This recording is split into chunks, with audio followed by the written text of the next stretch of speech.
It echoes, echoes.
Hello, everybody.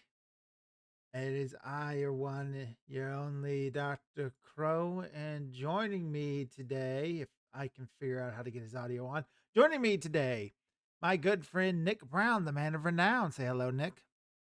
Hello, hope you're all doing well. Yeah. Uh, welcome to the I Read a Book Once podcast. This is our third go around about the Legend of Dritz.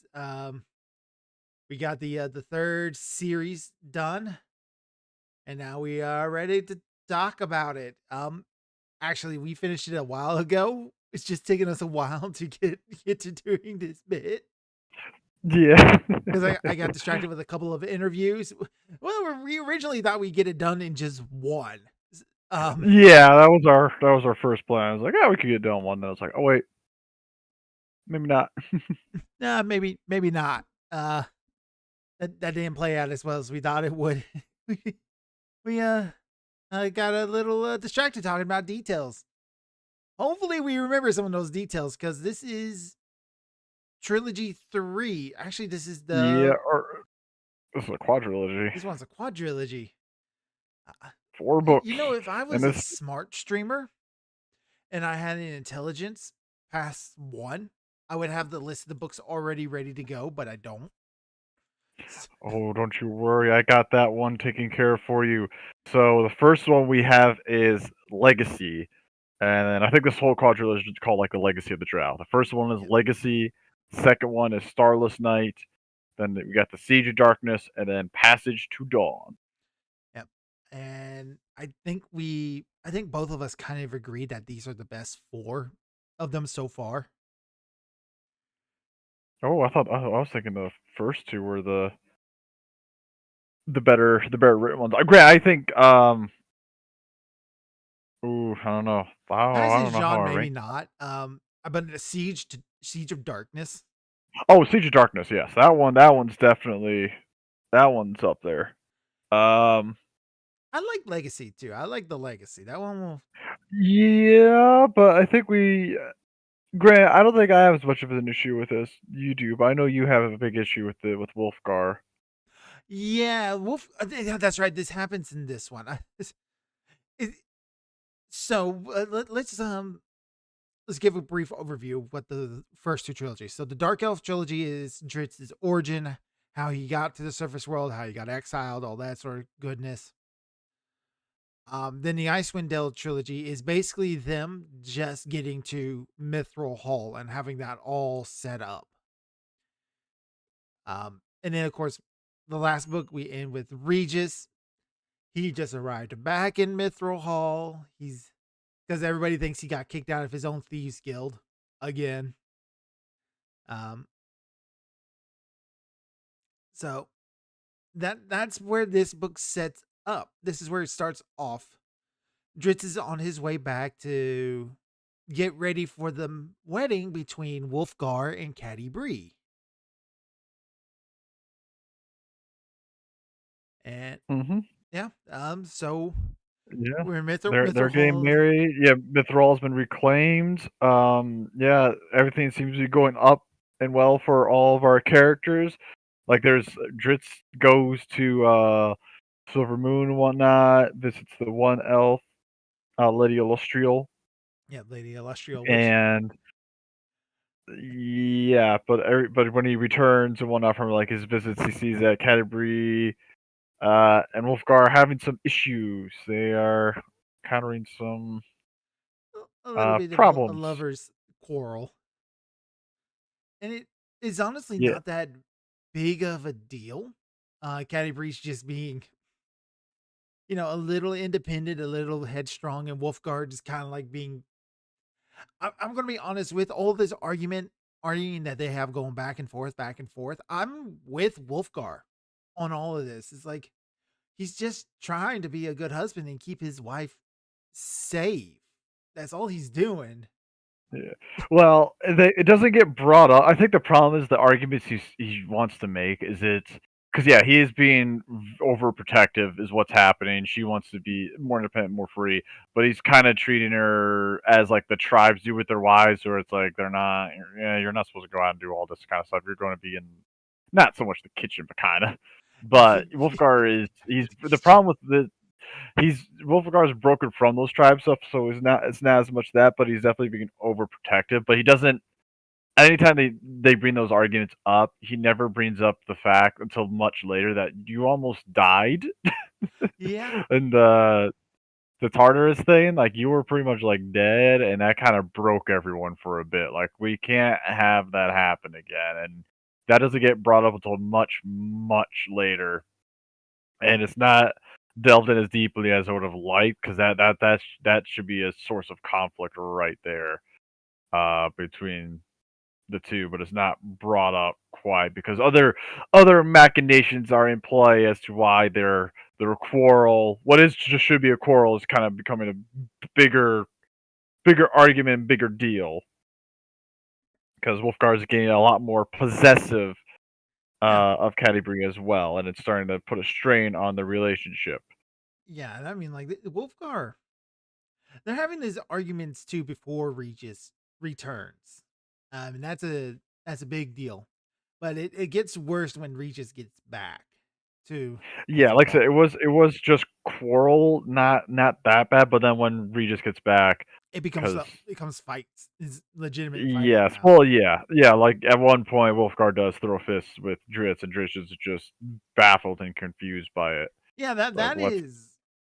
I don't know. That seems really out of character, even with what's actually going on with y- Wolfguard. Just so he straight up attacks Dritz. Like yeah. it is Um, and, completely unprovoked. The only thing that is that Dritz is in their living quarters, and yeah, and Dritz probably at that point, Dritz should realize something is up. I think that's your red flags. yeah, Um, I feel like if you want to do this between these two, you have to build things up a bit more with the arguments and all right. So what's happening as well, like, for all the Regis is not actually Regis. yeah. We are not going to be holding back spoilers, especially on this part. Yeah, so So yes, this one because Regis is actually Artemis Entreri in disguise, the assassin who has a big vendetta against Dritz. Dritz has thought that whole vendetta has been solved. He's overcome it, while Entry has just like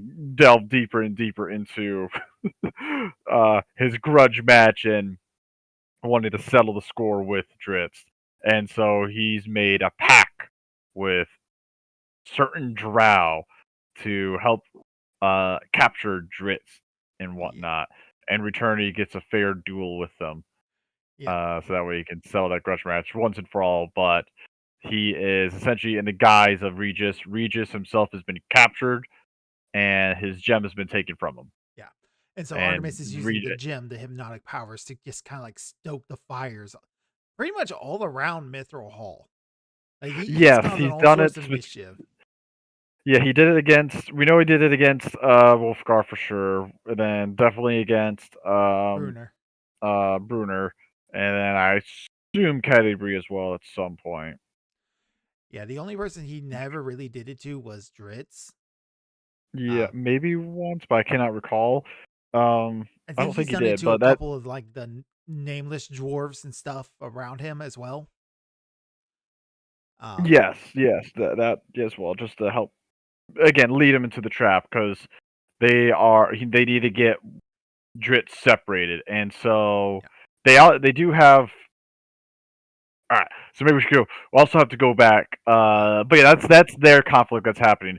The Drow that are trying to capture him is specifically uh the last family member of Dritz, the Nordens. yeah. Um, His it is the sister. sister that lived, that did not get killed. She fled to the priest temple and whatnot, and she has now been Virna has now been uh given the blessing essentially of the law because she can use her powers again. Usually, if you don't have that favor, you can't do any of the powers.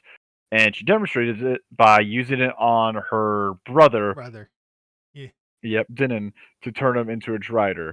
And that's why everyone's convinced, including Draxel, that okay, she has because Draxel is not on board with any of this until Darlaxle is a Dinan is self-preserving opportunist, and he's like, if we go up there to try to do anything, there's no gain to this. yeah. There's no Well, reason we should do any of this. and it's funny he trusts Dinan's opinion on like should we go? It's like no, you're not. You're don't fight Dritz, you'll lose. I don't want to fight him still. You can't. Essentially, you can't make me. I ain't going to do that. Mhm. And he respects that opinion enough, and it's like okay, the matron Benary is like wants to go up there. It's like okay, maybe, and especially if Vierna's like she's insane. What are we doing? And then when she takes Din and her brother, who also like doesn't want to do this either, and turns him into a driver, then he's convinced like all right, he has a favor. She has the favor of Loth, the matron I kind of work with a lot. Once this done, I got really no choice in this. Yeah, Darlaxle realizes he's been put into a rock and a hard place, and he's going to do what he needs to do to survive. Yep. And so he gets his brigand with him, his mercenary band, and yeah, they set up a plan to essentially get Uh, Dritz out.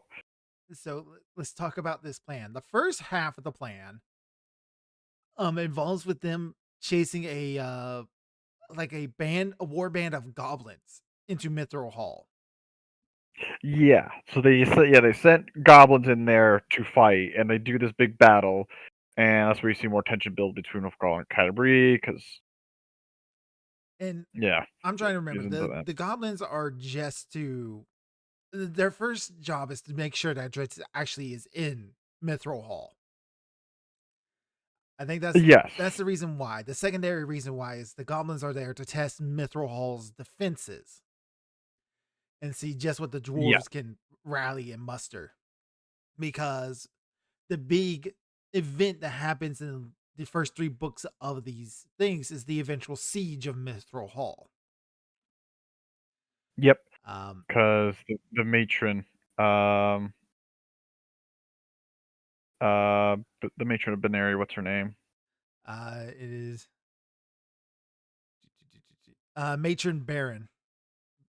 Beanry. Baron, but just Benry. Does she have an Beanry. actual name?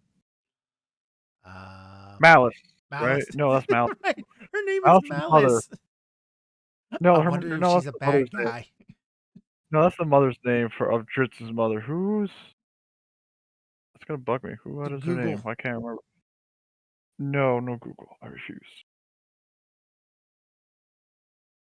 Called Yvonne is her first name. Yvonne Benary. Yeah. Yep. There we go. Yeah, so it's just Matron Benary. Yep. Is what She's her name is. Okay.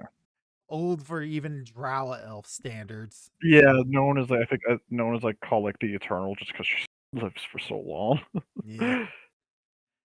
There's and she so they chase all these goblins up there, and there's a couple of ints with them as well. And Dritz and surprisingly Regis are able to take care of them pretty well. Yep, and that's the surprising part is Regis, and that's why everyone's like, "Whoa, when did you When get did like?" Regis learn to fight like this? Yeah, and it confuses everybody. And then yeah, eventually those two go down and pursue another goblin patrol. Uh, go investigate, and Dritz is kind of questioning Regis more and more because he's knows something is up. And eventually it gets discovered. He figures out that Yeah. after running into Drow specifically, they run into Drow, and Dritz does not. He hesitates. He does not kill the Drow at Because first. He he's does. got that code to never kill another Drow. Yep, he hesitates. Not for long. But that hesitation definitely gets him injured and gets him captured. But he overcomes that pretty quickly, and within the same chapter, I think, where he does stab the Drow. But he does. Yeah. Well, if I'm right, he has a quick spar with Entree because Entree reveals that he has the magical mask, the mask of illusion, Yes. and Yep. that's how he's disguised himself as Regis. Yeah, because they left it behind. They left it behind, and That- and Cherry says the thing I've been saying this whole time is like you really shouldn't throw away useful magic items, like. Mhm, Like just mhm. because you disagree with it and don't like it, Dritz, doesn't mean it doesn't have its uses. It's way too practical Yeah. not to be used when you need it. Yes. Well, he remembers that though. He does take that to heart because then he uses the bracers. Yeah, But instead of bracers, they make some uh he makes them. greaves, right, Yeah, he makes for his them legs. use them as grease. I think Um, that's what they're called. Yeah, so we'll get to those later. We'll get to we'll those get to later. those. But Next book. Next book. Um, we get Hattie Bree and Wolfgar are fighting a lot. and yeah, eventually they realize, wait, Regis said this. Wait, Regis Regis told you didn't say this. that. It's just, like that doesn't make sense. And then they all Yeah, realize that either something's wrong with Regis or it's not Regis. yeah, something is up. He's the gem. He's used the gem on us, and why we don't know. Definitely not Regis, or Yeah. something is possessed. They don't know why, but they know something is up. And then they go down and see that Dritz, the scuffles from the fight that Dritz has been captured. But they do take down two dwarves with Yeah, them. well, we got to talk about this one dwarf. Yes. So they bring along with them a cleric who he's not important at all. He's introduced in this story, and then we never see him again. So Well, he gets killed. he's there to die. He's a red shirt. I'm gonna be He honest. was One of the things we knew very early into the book is that there was a traitor, and obviously it's Intrary, because the drow were talking about how they got a spy, and they introduced this dwarf in this book, and I was like, oh, so it's this dwarf, right? Because brand new characters never met before. Like, nope, no. nope. Which is weird because his role gets fulfilled later on by a different character. So as well as you could have just had that character be this one. Yeah. But I think they wanted because he is like a priest, he is kind and whatnot. He's like kind of for a bit does some voice of reason stuff. Not much, like I say, he gets very little Gets quote unquote like very screen little time screen kind of time, and he has a and it really dies unique item with him horrifically. too, and that we never really get to see any sort of payoff with. Yeah, he dies horrifically is what Oh, happens it's a to him. He horrific death. gets smushed. He gets fucking He smushed gets by smooshed rock by a wall of or iron. iron. Like, Yeah. there's nothing left but a smear of him. It's like, oh, Yeah. because he had these little For a grenades with character him like too, so those blew up when that landed on him. yeah, it was he was able to warn everyone not to go that way because he realized he's on the trap. But yeah, he got fucked, and it's well as it's like that was a poor death for that dude. And but then the other dwarf, Thimble he's Dwarf Flint, a yeah, fan favorite character. he's just dressed in like spikes. He's a And like his badass armor is dude. all spikes, and he just runs in and like jumps on the enemy. Runs in and just like thrashes about. It's great. This class is actually a subclass for barbarians in 5th edition. Yeah, I saw a miniature as well of a dwarf with like spikes on their shield and helmet. I wonder if that was a reference to Thimble, Yeah, because like Thimble one you can Dwarf see. went the last of the battle ragers. He's loud. He's obnoxious. He keeps saying Caddy Bree would be pretty if she had some chin hair. Mm-hmm. He keeps Yeah, insulting everyone. He drinks this nasty potion that gives him like immunity to poisons. it's not even a potion. I think it's just some alcohol. It's legit. It's It's just just an some alcohol. concoction of it's some concoction of drink like moonshine or something, They can't and they poison me drink if I'm it. already poisoned. Yeah, it's legit. He's just drunk. Not drunk, but he's he's he's definitely taking a swig, whatever it is, and it's like okay, but Yeah, which is good because the drow, their profession, a lot of their darts is like poison that puts their enemies like to sleep, not kill them sometimes, yeah. but just like knocks them So out. that way they can get slaves and stuff. So, Yes, yep, but he or just keeps taking interrogation. them, and he's like, "I'm not the best you got." Like, yeah, Yeah, slurring his words and everything like that. he calls them Um, knife ears. This is where he comes from, I guess. maybe, yeah. uh, He does all the insults. he's the son of a goat. He calls him yellow. I think at one point it's just like I love him. He's loud, obnoxious, smelly. His armor's rusted and unoiled, except for the blood of his enemies. Like, Yes. And the reason why they tolerate him, because no one really likes him, but they tolerate because his family has like a big like huge they're kind ties of like to. the right yeah to Battlehammer Clan Battlehammer Bruner's family, and especially his grandfather, Great, great great, grandfather. great, great, great, great grandfather, something like that. Maybe not that great because there's not been that many Keens of Mithral Hall, There's but been 8, so that's still a lot of yeah, greats. yeah, but they also live for hundreds of years too, Yeah, so that's also true. and it's like his like ancestor, Quent's ancestor was like with one of a specific Mithril Hall dwarf keen. With that those two, they're kind of nearing the end of their age, and the whole thing for them is they go down to One last fight and just hurrah. die.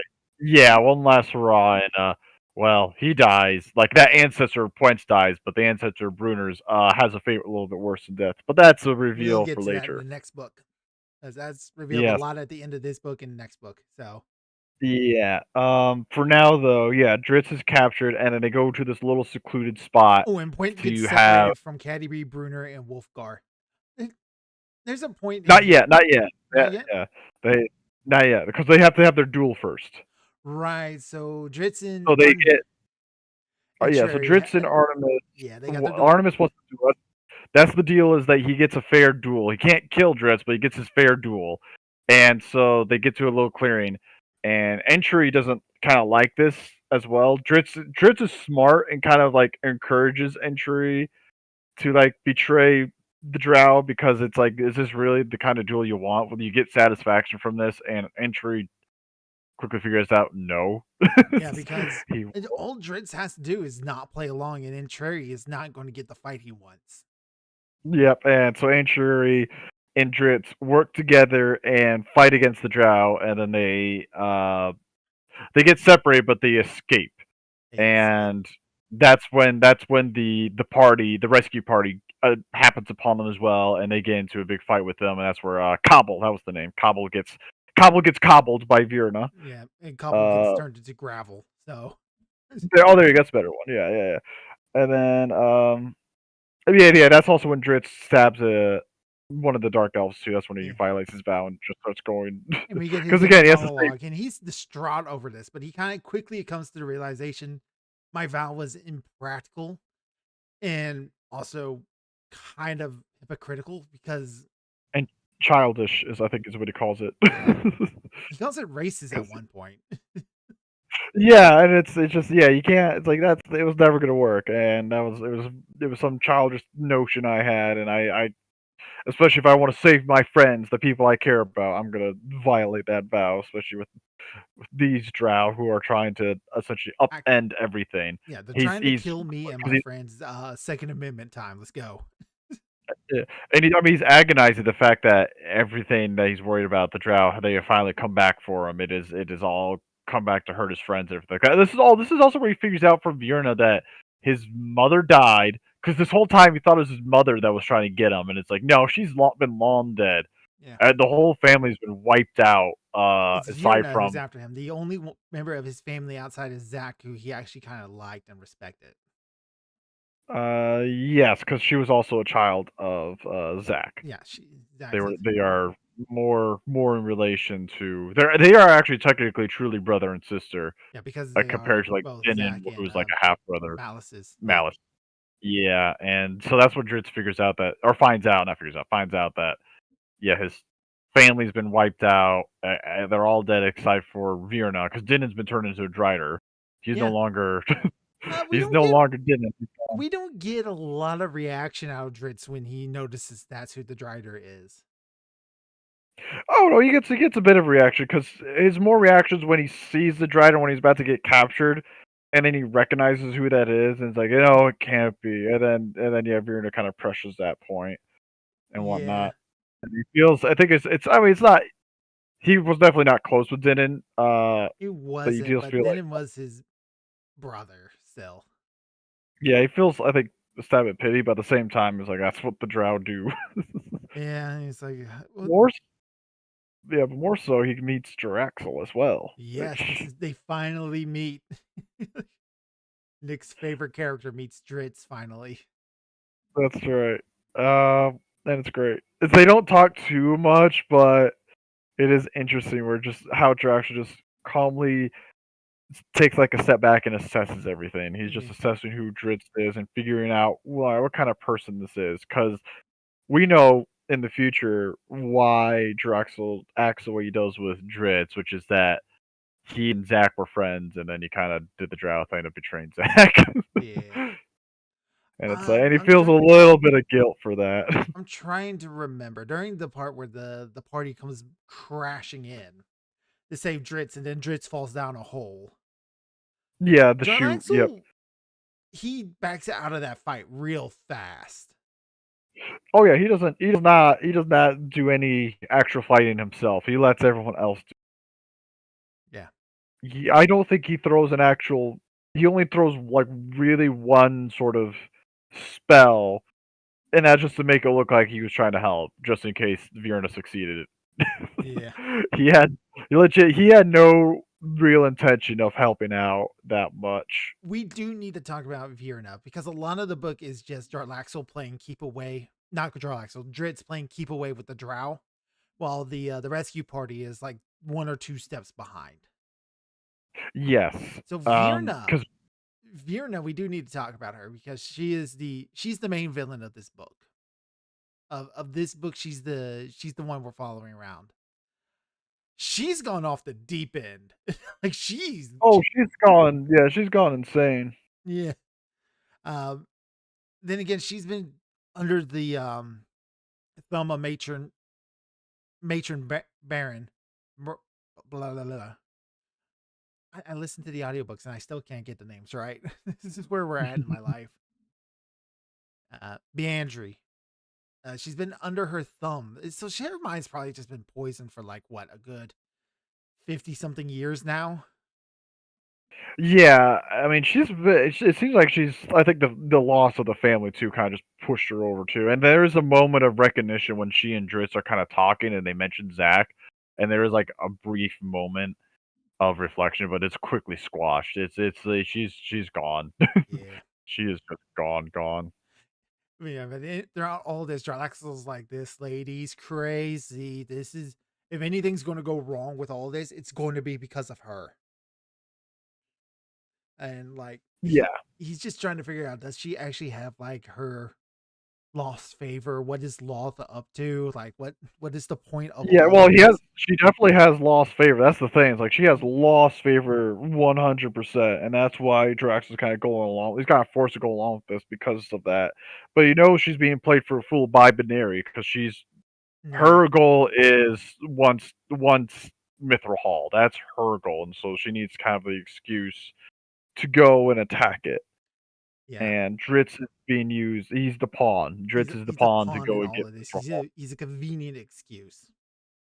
Yeah. Unfortunately, they keep underestimating how how like I mean Dritz and his party, How the capable. heroes of all. Yeah, they underestimate them, which is Classic gonna dungeon cost them master dearly. fumble. Always underestimating how capable the party members are.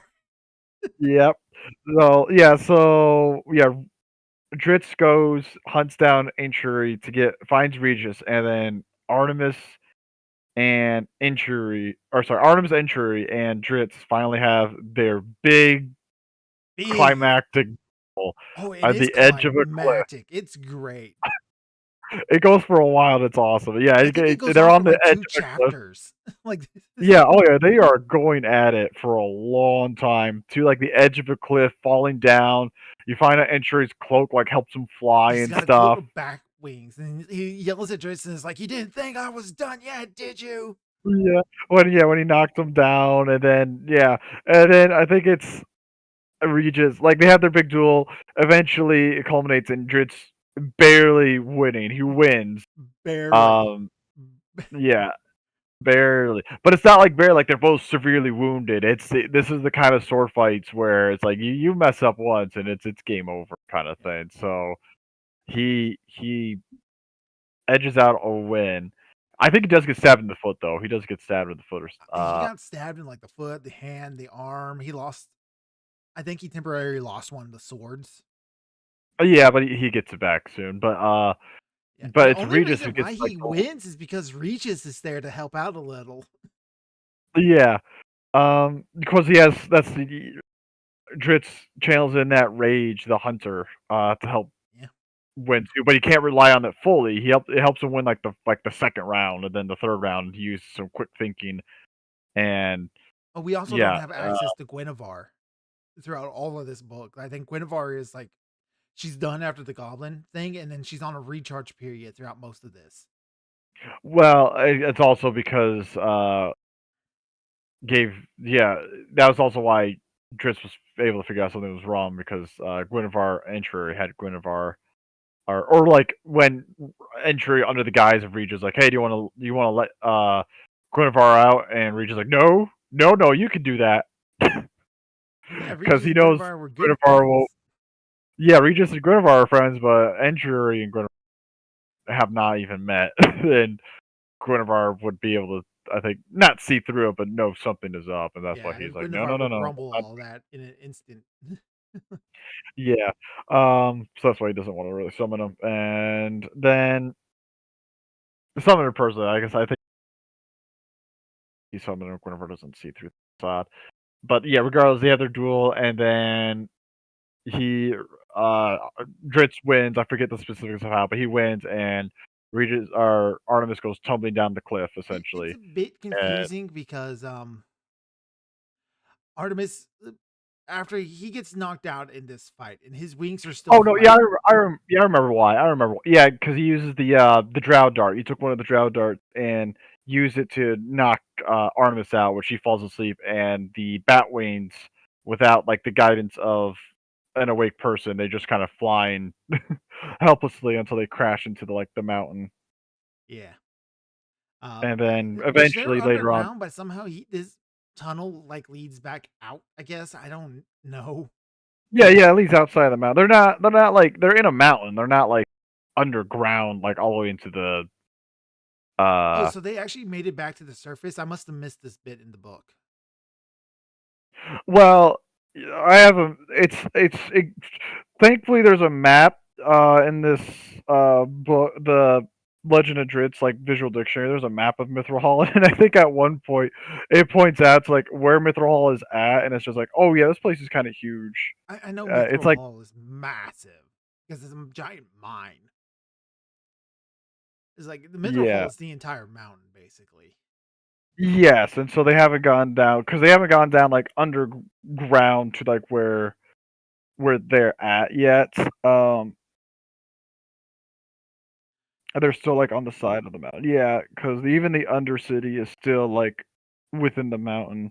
Yeah, Um, and then they even have a thing that's called Brunner Falls, that's where he fell with the dragon. yeah, I'll have to show you maybe at some yeah. point, I'm just take going a to need picture. this map because I was under the impression that most of this is underground.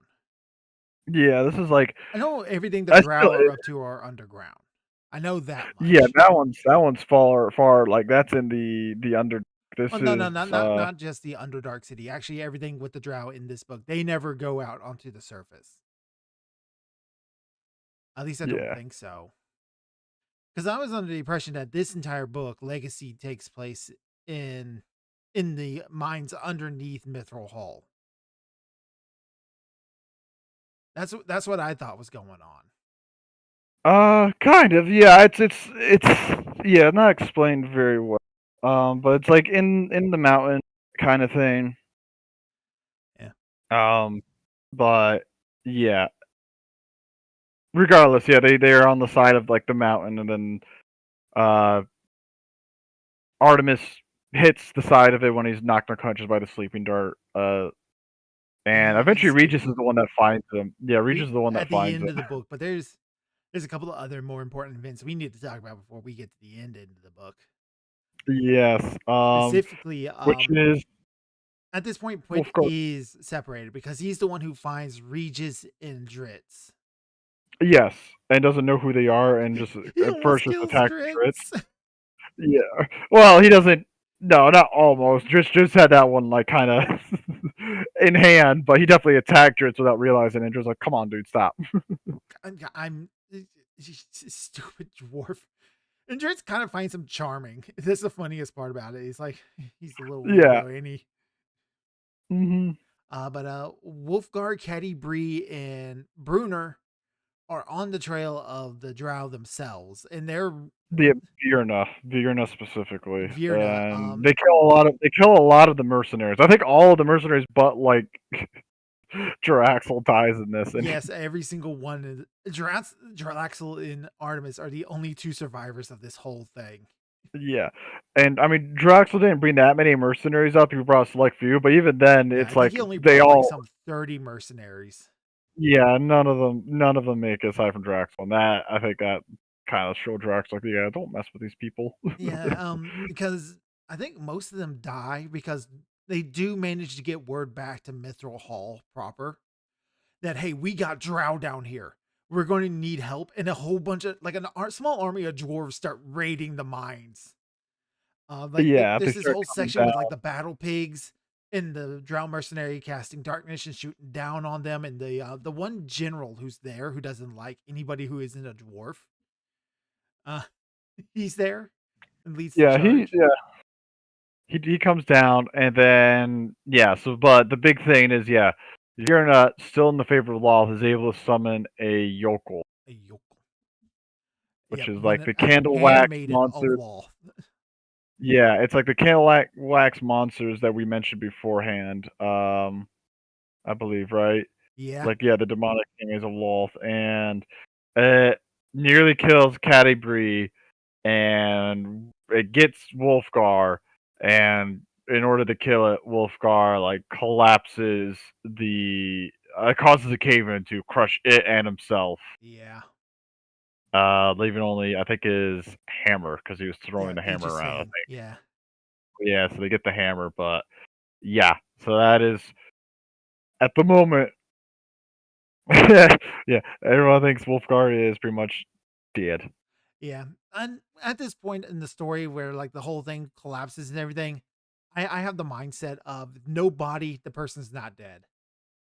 And we definitely don't get a body for Wolfgar. So I was like, Yeah, okay, so Wolfgar's I probably I, going to I show up at the end and like barely alive, but he survived somehow. But no, he actually is dead.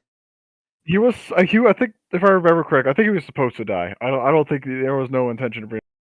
that He, was a that was a he was that was an intended. Yeah, he's dead, right? Yeah, yeah, and he's then at but rocks people really fall liked and he died. It's legitimately a rocks fall moment. yes, and I but have to say Bruner's this because it bugs me so much. They figure out Regis used the gemstone on them. Wolfgar knows this, but he's still not doing much to try to get past the enchantment. Like he's still acting on it after it has yeah, been pointed out to him. And it's like, why? He's not predicted as like the smartest or wisest guy, but he's not an idiot either. So well, no, he has his moments of change in character growth. Like yeah, so yeah, this one Wolfgar kind of is feels like it's one of the uh, best characters in the story. He really is. he, yeah, this one kind of feels like it's stunted it a little bit. I think it would have been better if like Regis spent way more time with Wolfgar. Um, like if it was more Regis and Wolfgar spending time together, so that way it's like, oh, the gyms just had a much longer and effect on Wolfgar. But Regis spends almost no time with Wolfgar. It's just like it plays into the trope the barbarians failing the saves. That's all it is. Like the A barbarian little bit. failed the wisdom save. The barbarian failed the wisdom save. So it doesn't match, but he at least he goes out like a boss. Oh yeah, he takes on a yokel. He takes out a greater Despite it, demon. So yeah, yeah, despite it biting him and whatnot, yeah, he takes that thing down. it was But I do melting like his Bruner. skin. Yeah, I do like Bruner's reaction though of what because he when realizes that yeah Wolfgar is dead and he's just yelling my boy as he's just going to town. He kills the Drider Dinan Yeah, and then he's just I don't think he kills. He's not the one that kills Virna. I think that was no, Dritz, right? that is Dritz who gets the kill on Vierna. Yeah, He but he almost doesn't kills kill. Vierna though. He almost does. He gets there, but yeah, Virna has her spells and whatnot. But yeah, eventually the party all get to fight Vierna. Yep. Bruner kills Dinan, and then Yeah, he chops off Draxel all of his shoots a legs, I lightning think, doesn't bolt. he? Yeah, oh yeah, he goes to town. He goes to town. Yeah. It's a brutal one. He just yeah, as he's just yelling "my boy," which is so heartbreaking. Bruner's great. There is a moment where Dritz is thinking about trying to save his friends, and he thinks about Wolfgar, and for some reason he feels a greater sadness for that, and he doesn't know why. It's like, oh, the player's Yeah, he has that. metagaming. Yeah, yeah. He just realizes something's wrong, and then yeah, and that's kind of what propels him. He fights Virna. Draxel shoots a lightning bolt, but I think it's Guinevere that knocks him down and breaks his It is leg. Guinevere because she's off recharge at this point. Either Yep. no, it's Caddy Bree who finds Guinevere because they took Guinevere away from Dritz during that fight, and he wasn't able to get her Yeah. back. But Yep. The rescue party managed to get Guinevere, and that's how they're trying to find Dritz is because Guinevere's following the Yeah. scent. That's right. See, it's been a bit for us guys, so we're kind of Yeah, recounting as we're. That's right. We remember the good stuff though, and that was yeah. But Dritz slays Virna, and then yeah, Draxus with a broken leg, and but Dritz is like, hold up before anyone kills him. Like, what? You only shot one lightning bolt, come dude. You on. didn't have your heart into this. What's your deal? And yeah, Drax is like, no quarrel with you or anything like that. He even mentioned Zach, hints at their little prior relationship and the debt he kind of feels like he owes. That comes up much later. That's not even I think in the rest of the books. That's No, it's not in this like series of books at all. that's a much later thing. Like I said, I found that out in the visual dictionary reading that. Oh, that kind of makes sense then. their Yeah, so their Draxel, relationship and why Draxel kind of doesn't like I don't know. Well, it's more so why this book counts Draxel as an ally and not an enemy. I was always, why is that the case? he's Visual so dictionary, isn't he likable, more of man. an enemy? He's like, yeah, He's go team. he's He's counted as an ally. he's he's like in the Aladdin movie by Disney. During the fight where Jafar and Aladdin are finally facing off, Genie's like in the background there, actually cheering on Aladdin, but then it's like Jafar, he's our man. Yay. Yeah. It's just funny where it's just like, yeah, because it's like there's a section in this book that's like allies, enemies, and he's an ally. It's like, what? Okay. Axel is not an ally. He's just trying to survive. Yeah. Well, it's funny. The quote here is like, there is no one in all, I believe, more crafty and ingenious than Draxel of Brigandareth, the consummate opportunist, a wily leader who can craft a kingdom out of the dawn of Roth. Draxel, who thrived in the matriarchal society of Baronance, can never pronounce this, as Menzo completely Baranza. as any matron mother. Yeah, there you go. Yeah, Menzo. I'm having to get good at least saying that name because it's going to come up a lot when we run out of the abyss here Yes, soon. it is often described as the maestro or puppet master. The maestro. Maestro. He, Maestro. Oh, goodness gracious. I can't speak today, I think. hey, it's okay. I'm nobody to say anything about not being able to say names. So yeah, that's pretty much this book. Wolfgar dies. Yeah, Spoiler well, warning: Wolfgar Dumbledore died. dies. I mean, Wolfgar dies. Well, we have to explain how Draxel gets away though, because he doesn't just after they talk and whatnot, like, well, thank you for letting me live. I will remember this because he does. He does remember, like, hey, you spare my life, Dritz. I'll remember that. Yeah, he smoke And then he bombs. smokes bombs away. Yeah, he smokes bombs away. Bye. And it's like, man, that guy can run for a broken leg. He's not faking hmm it either. He actually has a Oh, broken leg. yeah, he has a cane in the next book for a bit, not for the whole book, but for a little bit. He has a cane until his leg gets mended. Because Benari doesn't heal the leg fully because of his quote unquote failure, even though that's what she wanted. Yeah.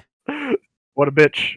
And then That's the best way to Regis goes and describe me. finds Artemis, gets the ruby pendant back, and then just he doesn't cut him loose. He just like leaves him to hang there slowly, and he's like, "Well, if you fall, you fall. If not, the elements No, will take you I thought anywhere." he does cut him loose. I thought he takes the knife and cuts the way the bat wings and he falls.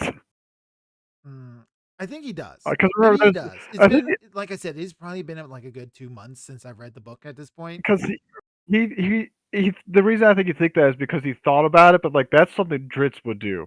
I'm not Dritz. Takes the knife, cuts, Right.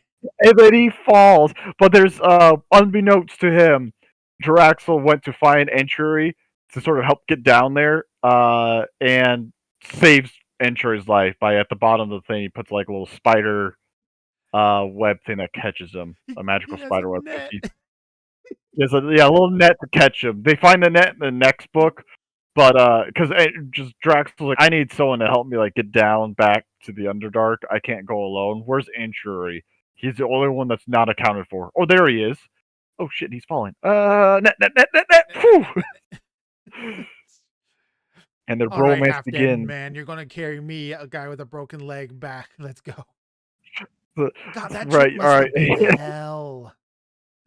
Between those two going down there, yeah, I can't imagine it was easy. He's Entrury's like nearly half dead. Like he doesn't have his dagger at that point. Yeah, his healing dagger, because because Regis took that. Regis took that to cut him down. Yeah. I think So Regis Regis can uses it on a drow. He gets the kill on a drow here because they find him when he was hiding in the tunnels. yes. And that's when we find out what that dagger can do. Yep, it heals him. That's why, because they didn't think when they left Regis, they didn't think that Entry was going to be a problem for Regis taking over because Regis, when they last left Entry, even though he was alive, his arm was like they're like, yeah, you can't use that one anymore. He was limping, half his eye was gone, to like his face was like bleeding. Like dude was not going to do well. Yeah. But then the vampire dagger healed him fully, so When you that killed that that that's bear rat at the end, yeah. yeah. Now, yeah, I did get him fully then, but it's like you saw the power, like, oh, he's healing. Oh, that's what that dagger does. Oh no. Yeah. And It then is a and then gross. Regis That is a gets sickening it. power. It eats the life force of the creature you Yes. control, Yep. And then which is the opposite of what Dritz's one sword does, where it eats your life force to empower its own killing abilities. yeah, it's just another way opposite those two are.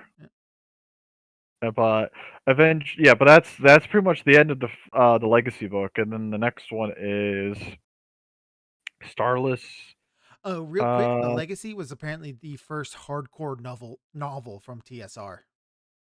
yes, it was also, I believe, it was like not the first, but like yeah, it was like first hardcore novel. Then it's like kind of like one of the New York Times bestsellers, Number like within 9, the weeks. according to what it says here on Wikipedia. Oh, there you go.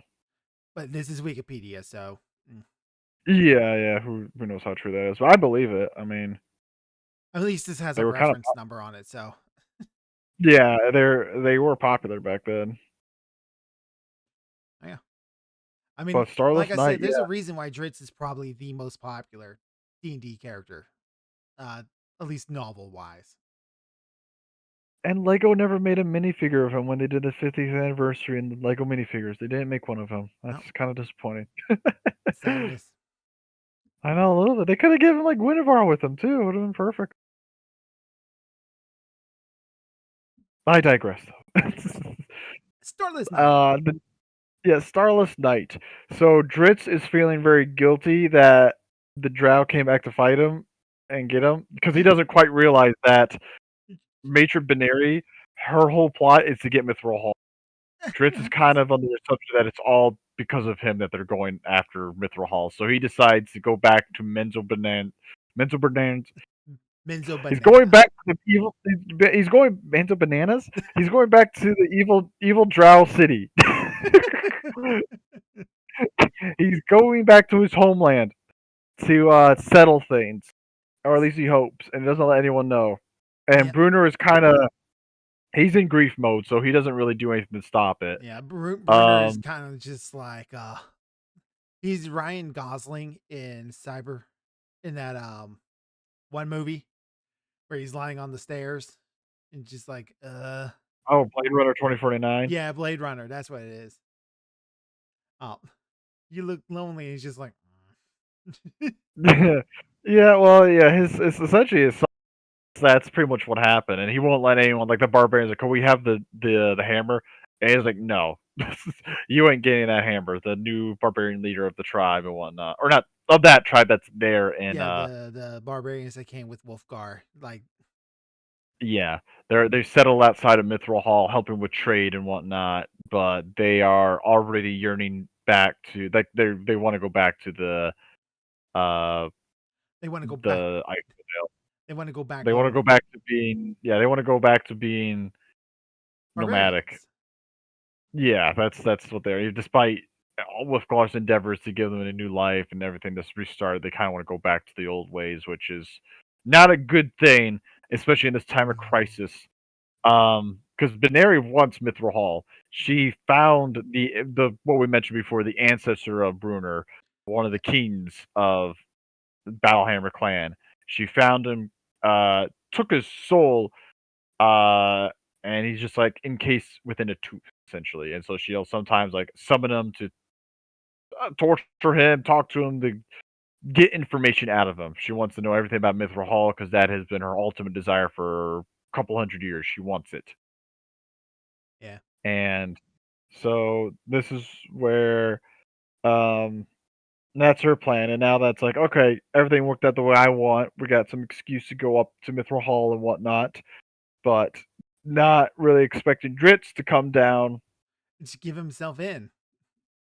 Yeah, they're not really expecting that. It kind of goes against their plan, but I I mean, don't she's know what able to. Dritz's plan is exactly because he's not going back, but he's not really going back with the intention of turning himself in. It seems more like he's going to just live He renegade in Menzo Branson. he doesn't know what he's doing as he goes down. He wants to stop them, but he doesn't quite know how and what to do. Like, do I have to go kill Beneri? Can I? I don't know, but maybe with my death, they won't pursue. He gives Guinevere to Regis Yeah. before he heads down, And then Regis and gives that then to Caddy Bree because Caddy Bree is a scary woman when she's mad. Caddy Bree yeah, is a goddamn trooper. Let's just oh her yeah, 'cause she's husband to Regis. be Regis is dead. taking down. Yeah, Regis is taking care of Bruner while Caddy Bree is going to go get Dritz. Like she goes to visit Lady Illustrial as well, who gives her the stuff she needs to essentially like survive in the Underdark. Yeah. Um, And because you need to be we able get to the see. reappearance of Fret. Yep, Fret the dwarf comes back The to dwarf help that's lead an her to elf. It's essentially great. the lead her back to like the cave that Dritz came out of when he first came back, yep, left the because Underdark. And yeah, because Dritz is Dritz also having a visits like little trip down memory lane while he's returning back to this cave as well. yep, he meets with the it goes back to where the mentor ranger that he grew up with to see if how Montolier, that yeah. place is doing. Yep. And it's like overgrown, but it's beautiful and still thriving, and that makes him happy. And He there's meets a the unicorn elves. there. Yes, yep, he sees a unicorn. He doesn't really quite know what to make of that, but it does help him like makes him feel more convinced of what he's doing is right. And in terms of like at least that this grove is protected, nothing will happen to it. That memory will be preserved. And especially because that's the goddess he kind of worships. Um, He and also then meets several he wood the elves. elves, Yeah, yep, the wood elves who show him the one that he saved, the girl, yeah, he saved. who She I does guess, not take it well.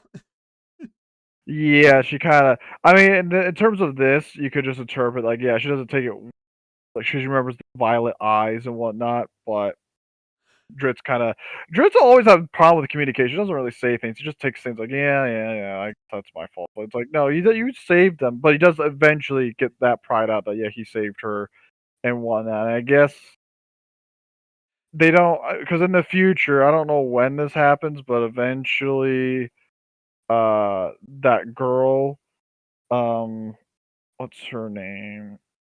I don't have her name on hand. No, I can find it real quick because eventually she'll become a enemy. Oh, goody. She tries to. She tries to. There we go.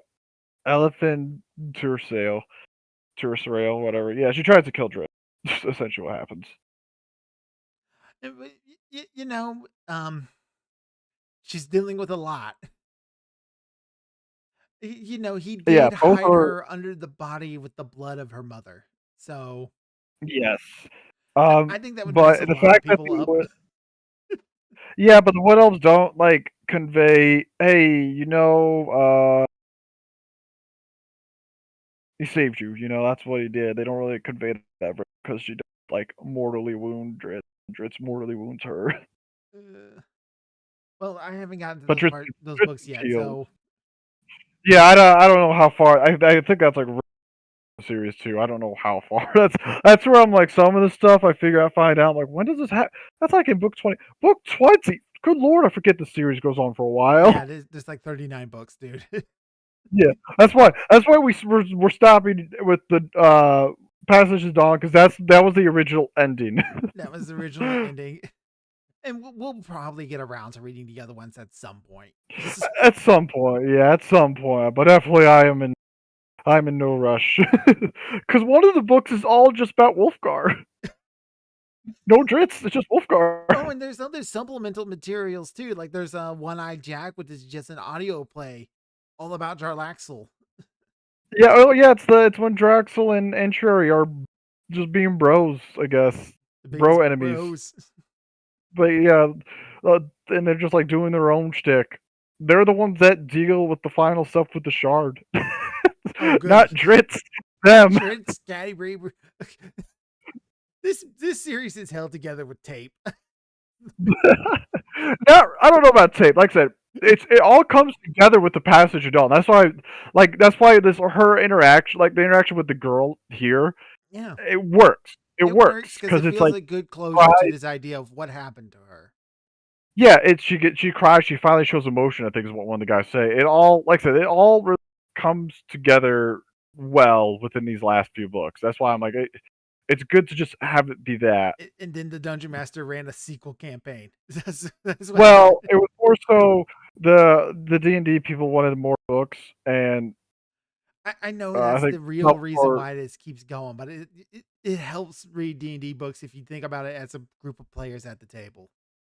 It there's still, explains a yeah, lot. like I said, there's still like good ideas later. Like I said, the whole later on when Drit's like going back to Mental and it's redeeming some of the elves, like that feels like a big culmination of stuff that sounds exciting. It just has to, like, there's a lot of books to get to that. All right. But regardless, yeah, he gets back to the cave he came from, and he goes down to the Underdark. And a lot of this is filler. It really is. A lot of the trip to the Underdark is filler. Yes, Because Caddy it's Bree again, and it's memory lane time. He goes to meet uh the gnomes. yeah, but that's towards the end of all this because Oh no, he it's doesn't meet the gnomes. No, Canterbury meets the gnomes. He skips the gnomes no, because he no, knows no. that He will. goes to Blinkdenstone. Does he? He does. Okay. Yeah, because he goes and meets what's his buddy's name? Um, Disenthrope.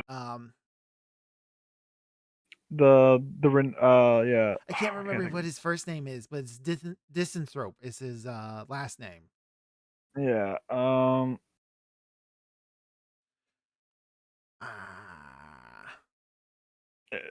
Why is it so hard? Belloir. There we go. Belwar Disenthrope. The most honorable. That's right. Most But honorable. yeah, because this way he does go there. He sees the kids grown up now that he was like playing with when in the second book. Yeah. That's right. I thought that happened after. No, so he goes there and then he goes to the Underdark and is pretty much immediately captured. Yeah. But that's also because Artemis. He was not expecting to see Artemis and Shuri down to the Underdark, Yeah, and because that kind of caught him Artemis off is down guard. here. But there's parts about this filler bit I really want to talk about before we just blast through it. Okay. Because one of the things Caddy Bree has is the mask. Yes. She uses that to make herself look like a drow. So that's how she's Yes, getting through and most of the troubles in the Underdark. While meanwhile, Dritz is having to fight and displacer beasts and things. yes, because well, no one wants to mess with a female drow too. It's a matriarch. Like she's able to like con her way through all of the goblins that are there The with goblins, the Guinevere. goblin that gets described as the chieftain of this group of goblins is hilarious. He's wearing a brawl as like a pope hat. It's hilarious.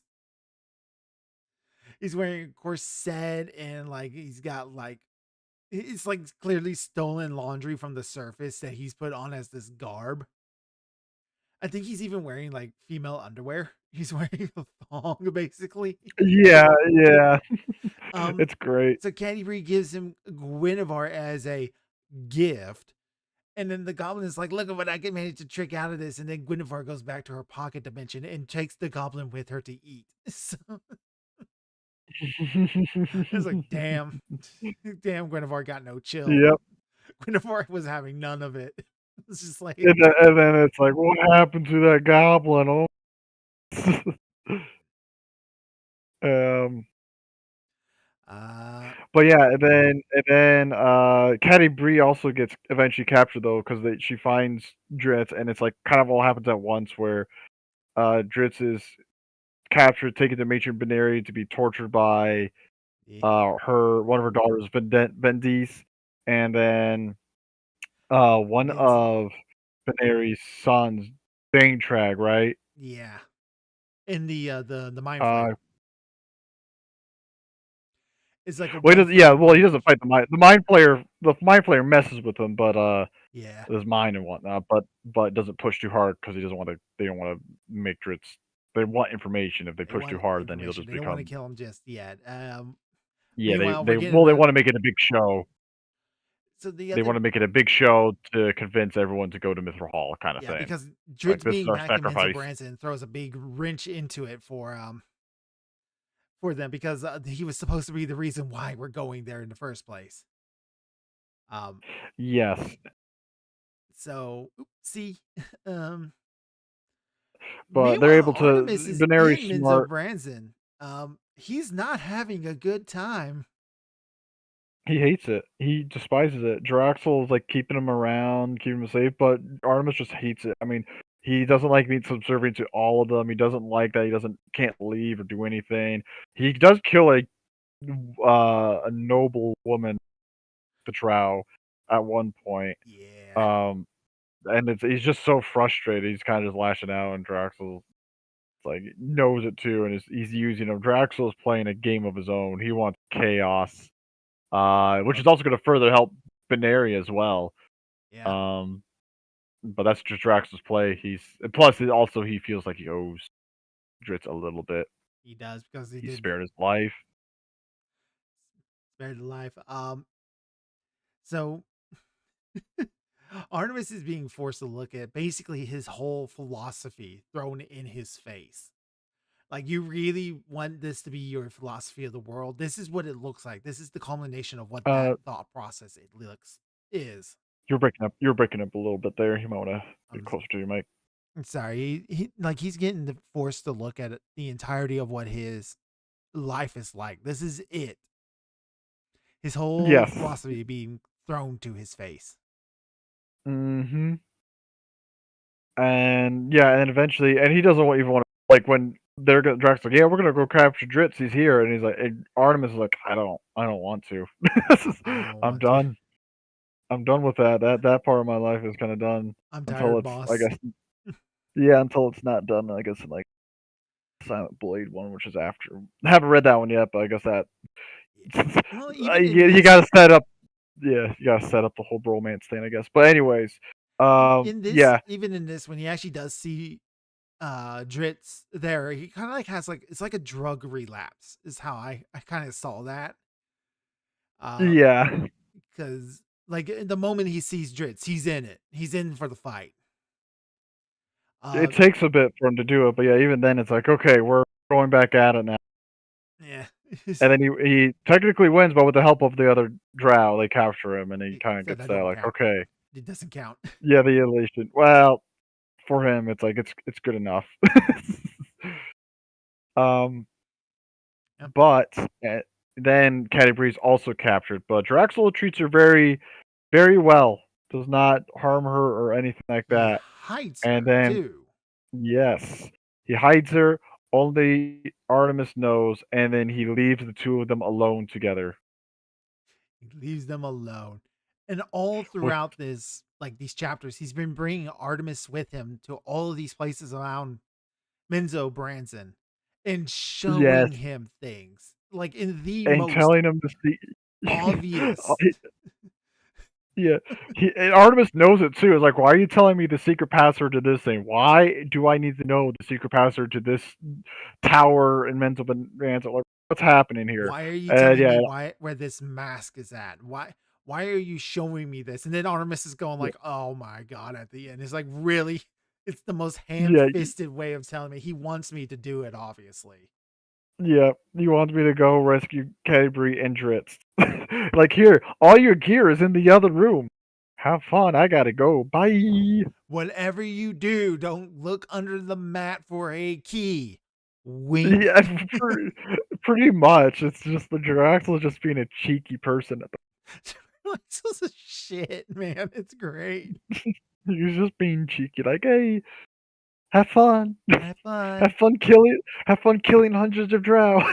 Oh yeah. Oh, and they kill a lot. So they go and they sneak into the Archmage's tower, get the spider mask. Caddy Repark gets a bunch of exploding hourglasses. Um, and then they raid Bandry's keep, and they proceed to slaughter, kill, and destroy their way through. It is the worst prison break Yes. possible. Oh yeah, it's not very secret. Getting in was kind of secret, but getting out was they kill the Vendy, the one binary. Eventually, Draxel or not Draxel, Dritz meets with Dangtreg, who's like known as like the second best to Zack, and now he's the best, but he wants to prove it by fighting Yeah, Dritz, and they then have a Dritz couple of kills him. fights throughout this whole thing because Dantrag is kind of like that force that's like pestering them all the way through. If Oh yeah, you he's like the lead hunter. Yeah. if there's a scene in Yakuza 0, um, when Kiryu is attacking very early on in the game, he goes and attacks the Yakuza's main keep. Are you talking about Are you talking about Kuze? Um, Kiryu, Kiryu No, Kiryu fighting Kuze Kazuma, multiple yeah. times throughout that game. Well, Yeah, Kiryu fights not throughout Kuze. all that. There's a lieutenant in there while you're It's when Kiryu leaves the Yakuza right at the beginning because he's getting blamed for all that stuff. Mm-hmm. And he basically fights his way through like the main uh building, I guess. There's a Yeah. lieutenant in there. And you fight him like 3 or 4 times throughout all of this. That's essentially what Dan Drag's doing. Yeah, pretty much. Dantrag also has his brother with him too, who Dritz also fought. He was always known as second best. He was a spear dude, and Dritz kind of humiliated him a lot In the academy, yeah. just because he kept winning. He was known as the best fighter, much to the disappointment of the Binary household, especially to the matron was like, "Wow, you were my son and you failed. What the heck?" But yeah, the fights with Dritz kind of puts the fear of God into him, I guess, because he doesn't want to Dritz. But he's definitely like encouraging Dantrek to do it, so that way he can take his position as weapon master. Yeah, so he's the leader of the elite lizard riders. Yes. And the moment he finds out Dritz is out, he's like he takes up Dritz's brother's call and going, no. Yeah, he's like, nope. Well, he uses it though. He's like, he does encourage like Dantrek. Yeah, keep going. Oh yeah, keep going. I got your back. I got your back. Together, if something happens, I will step in and help. And it's No, a great he move on wants his that part weapon. because on one hand, if Dandrag dies, he's now first son. If Dandrag wins, well, at least Dritz is gone.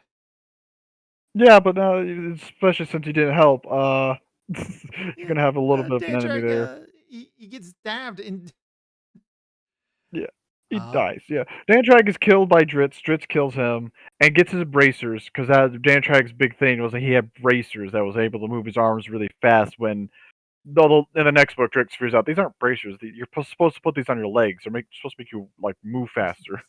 Because if you use them on your arms, it feels too weird. It makes you can't have control over where your blade is going. You need to have more fluid movement. Moving too fast actually can be a hindrance in that regard. With your arms, your legs though, dodging and whatnot, that's much better. Yeah, that's much better. There's also a second magic item Dantrag has that's of importance, and that is the sword. The cursed sword cutter. What a dumb name for a sword. It's cutter. Yeah, but it's sentient. Not its actual name. It has an actual different name, but that's what it translates into. Yeah, it's yeah, it's like Kazidhi is what it is, but is made up. Kazidhi, but it's a telepathically violent sword. Yeah, and the sword shapeshifts it's to sentient. So yeah, it's not cursed, but it shapeshifts to fit the wearer's like needs and whatnot. It was like some skull sword for Dantrag, but then the sword desires to be wielded by the best sword fighter.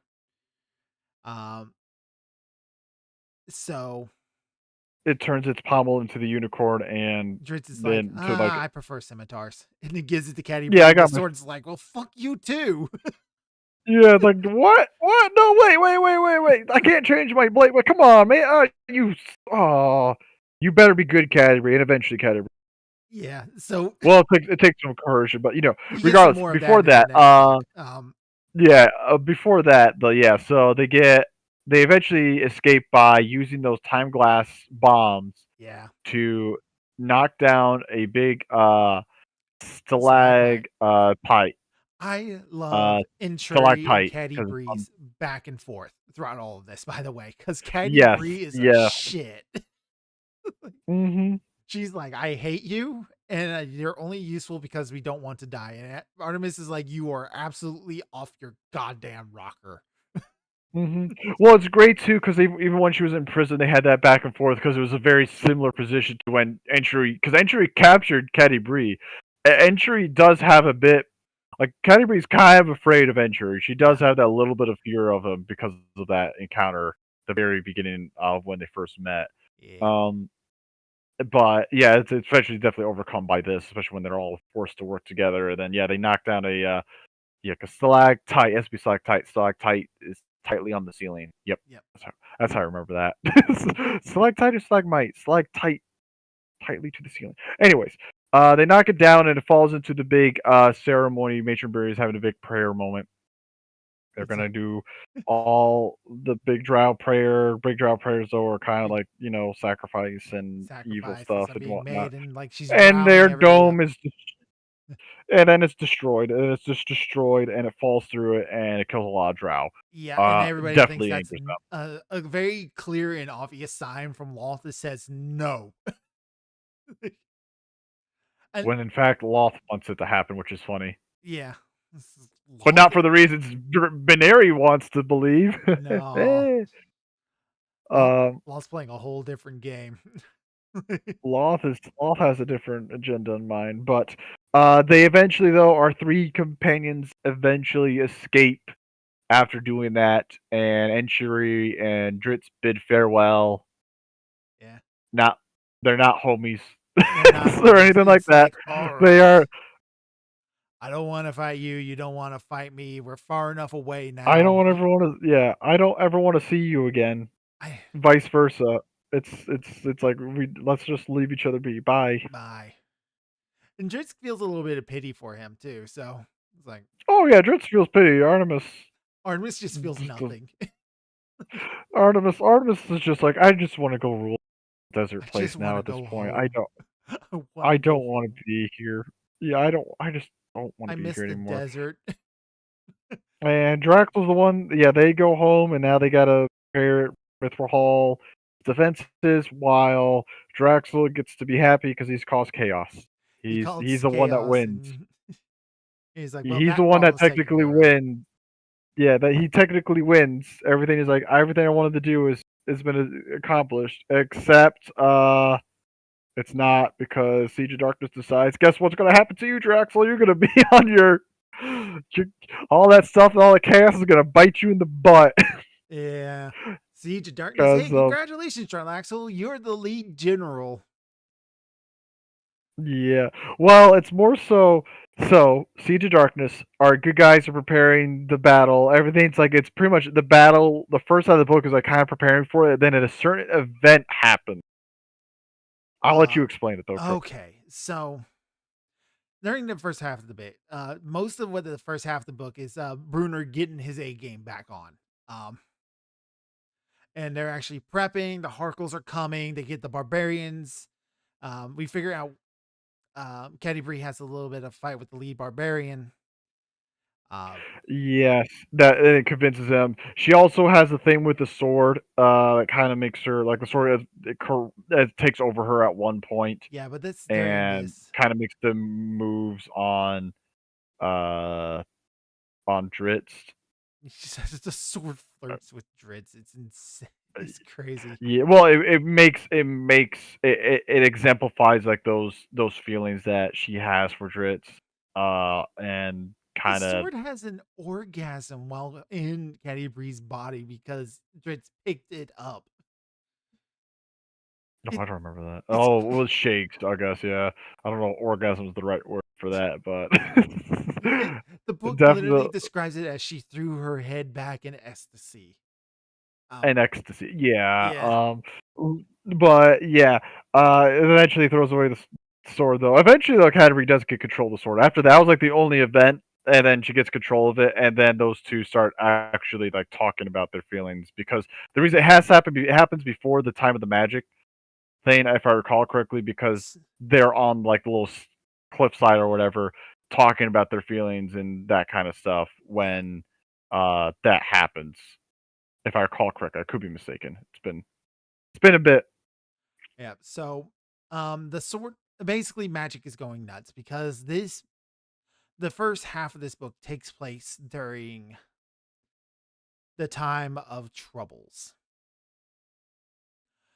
So what this was that this is the transition from first edition to second edition rule sets. This is about 1990 to 2000s when all this goes down. So this is in the Dritz novels. The times of trouble kind of lasts for like I'm wanting to say like Uh, almost like only like 3 months or something like that. It's not very long. it's skipped over because it kind of gets in the not in the way, but there's a lot of stuff we gotta like. We're building up to this battle and this war kind of going on, and this is like sort of a wrench thrown into all their plans. But it helps Daenerys. Yeah, the time of troubles, magic is no longer a thing.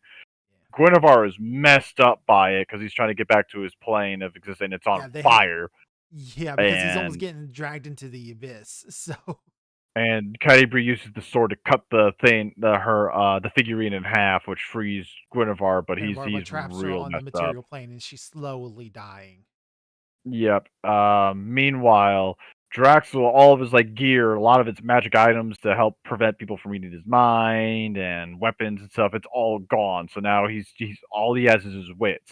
The only people that kind of have power is the third house, Olbadara. It's But the that's because they psionics. are psychonics. Yeah.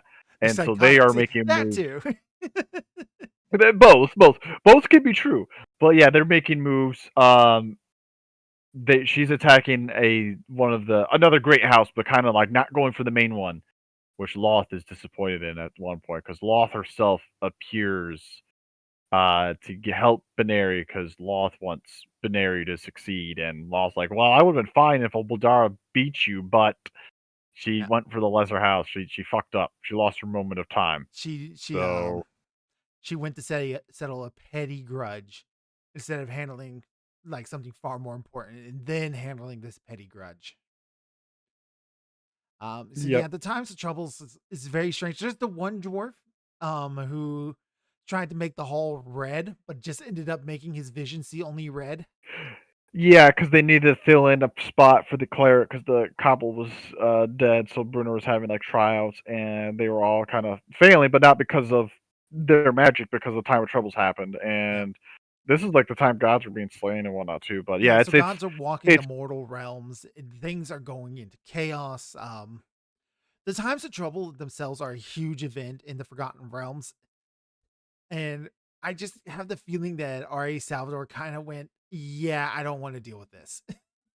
Like, well, I think it probably came in like when he was writing the book, and then that was happening. It's like, oh, I have to include this now. Now's not a good time. now was, Now is just not a good time, but I think he is able to weave it in well enough he because weaved again, it it in well it enough. puts because it's like it's more focused on what's happening in mental banana, the Mental droughts. banana. The mental bananas. We're dealing with the droughts. The mental bananas. Bananas. I ruined him. I Bad ruined him. Benzo Bernanzin. Menzo Benzo with the Baranzin. Benzo Menzo Baranzin. Baranzin. Menzo Benzo Baranzin. There we banana. go. Benzo banana. Mental Baranzin. Mental Baranzin. Try and say that 10 times fast. But yeah, so they go. It's more because it's more taking place in there because it's like it does say like okay, many months have passed for Guinevere to recover, and then they try it again because they are more focused on the defenses and healing that statue, Okay. that So figurine. So, but officially, the it's more times of focused on the troubles go on for a year. okay. Because it pushes the calendar forward from 1357 to 1358 officially.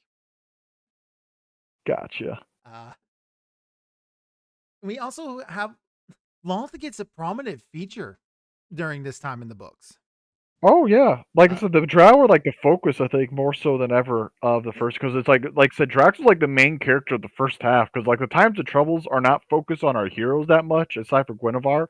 yeah, But after all that stuff is happening, like Guinevere's just on the men and they're just preparing the defenses for the most part and then settling their feelings between like Canterbury and Dritz for the most part, kind of. It's Yeah. more focused on Draxel just trying to survive as he's like I don't got my stuff anymore. Yeah, I just our got my main wits. characters, even during the second half of this book, our main characters are Jarlaxle and Matron Baron Baranzon. The Benary. Yeah, Benary, yeah, Matron Matron Benary. Benary. You That, could, that or Yvonne, that's easier. yeah, those are our two main characters because it's her trying to keep on top because the whole city hates her right now. They think she's lost the favor. Suddenly, all the magic went away, and the Drow have no idea why. Yeah, they think they're out. They think Loth has just disowned us and all that. They are panicking. They Yeah, think it's Loth because they don't understand the real world. I mean, while Draxel and Benary are like, yeah, no, there's something else going on. Draxel's the only one, not the only one, but he realizes, oh, this is like beyond anything. This is not Loth. This is something else going on. Because he has contacts to the outside world. Benary's smart. Mind Flayer also helps her Mind Flayer servant. yeah. Because the Mind Flayers, they But figure yeah, out what's going on real fast, and they changed the rules on how their psionics work to match. yes. But yeah, and then the third house tries to attack Benary, but Loth comes in, supports Benary, gives her some tools to help her overcome the third house. Yeah. That tool comes in the form of a very familiar demon named Hair2. Heir 2 returns. The villain from the first well, The secondary not villain from the first chronologically. trilogy. Yeah, not The first chronologically, book. but publication wise. Yeah, the OG villain. Yeah. He comes back Yep. So and is Hair2 sends a summoned bunch of and his own little he sends a bunch of his demons out there to kind of like surround the third house and keep them put. Jarlaxle, um, he was in a bad spot because the leader of the third house showed up to him. And it's like, yeah, no, you're going to do everything I tell you now. And Jarlaxle's like, shit. yeah. Well, like she tries to read his mind, and the thing he thinks of is like the most lewd images possible to keep her out. It The most lewd half things he can works. think of. Yeah, not fully. He knows it doesn't work fully, but it's enough to keep her from prying too far into it. Yeah, because she kind of does the Uh, whole jokes on you, I'm into that shit thing. yeah. Um, yeah. So, but yeah, like I said, only his wit kept him alive. His wit and his intelligence is what kept him going. Have I And used then I assume you're asking if I have used hair too? No, but I have had Jarlaxle in our games. Air 2 would be pretty fun, not gonna lie, if you brought him in somehow. I wouldn't know how, and hair too he's a demon. He kind of has like one goal, and it's fine enough on its own, I guess. Yeah. Well, you're doing the Princes of the Apocalypse, right? No, not Princes of the Apocalypse. Oh, We're out of the doing abyss, out of the Out of abyss, the out of the Abyss. abyss, out of the stars. Don't Wrong worry, there's story. gonna be. I guess I could have hair to show up, Just replace one of the demons with Air 2. and maybe there's gonna be a lot going You know, on. So yeah, you don't have to. As I say, you do not have to. I was just kind of thinking, oh, that might be it would be a fun one to play. But I don't know. I think the most fun thing would be like the shard itself. yeah, because without the But crystal you would have to do it. shard, hair two doesn't really matter as much. Yeah, he's not as cool. I think the shard, I think, is the coolest thing. All because it's just how it influences people and like. Well, we talked about that, but we'll We'll talk talk about about that that in later. the We next talk later, book. right? We got a battle to deal with. We So got yeah, a the lines have been big drawn. battle. The gnomes of Blightstone have to leave because of the marching drow army. They can't. They know they can't be around that, so they have to leave, and then they have to decide what are we going to do. So here are the battle lines. Our enemies, the drow, the mind flayers, and all their slaves, which is like various minotaurs, goblins, hobgoblins, Orcs, just bugbears, kobolds. monsters, and kobolds, and some of the demons Ertu has graciously provided. Yeah. Our allies, who do they have? They have the dwarves, obviously, the barbarians, the elves from Silvery Moon, thanks to Lady Illustrial. Lady Illustrial, who will be fighting as well, because this battle is not going to just take place in the mountain, in the Underdark, in the city. It's also going to be taking place outside as they try and surround them. So that will be a thing as well. And of course, we cannot forget the most important ally of the Harkle Har- returns. Arkle. Harples, the Harples, Harkle. they're like our magical friends. The Harples come back to help out. They bring the dog with them. He's no longer a dog.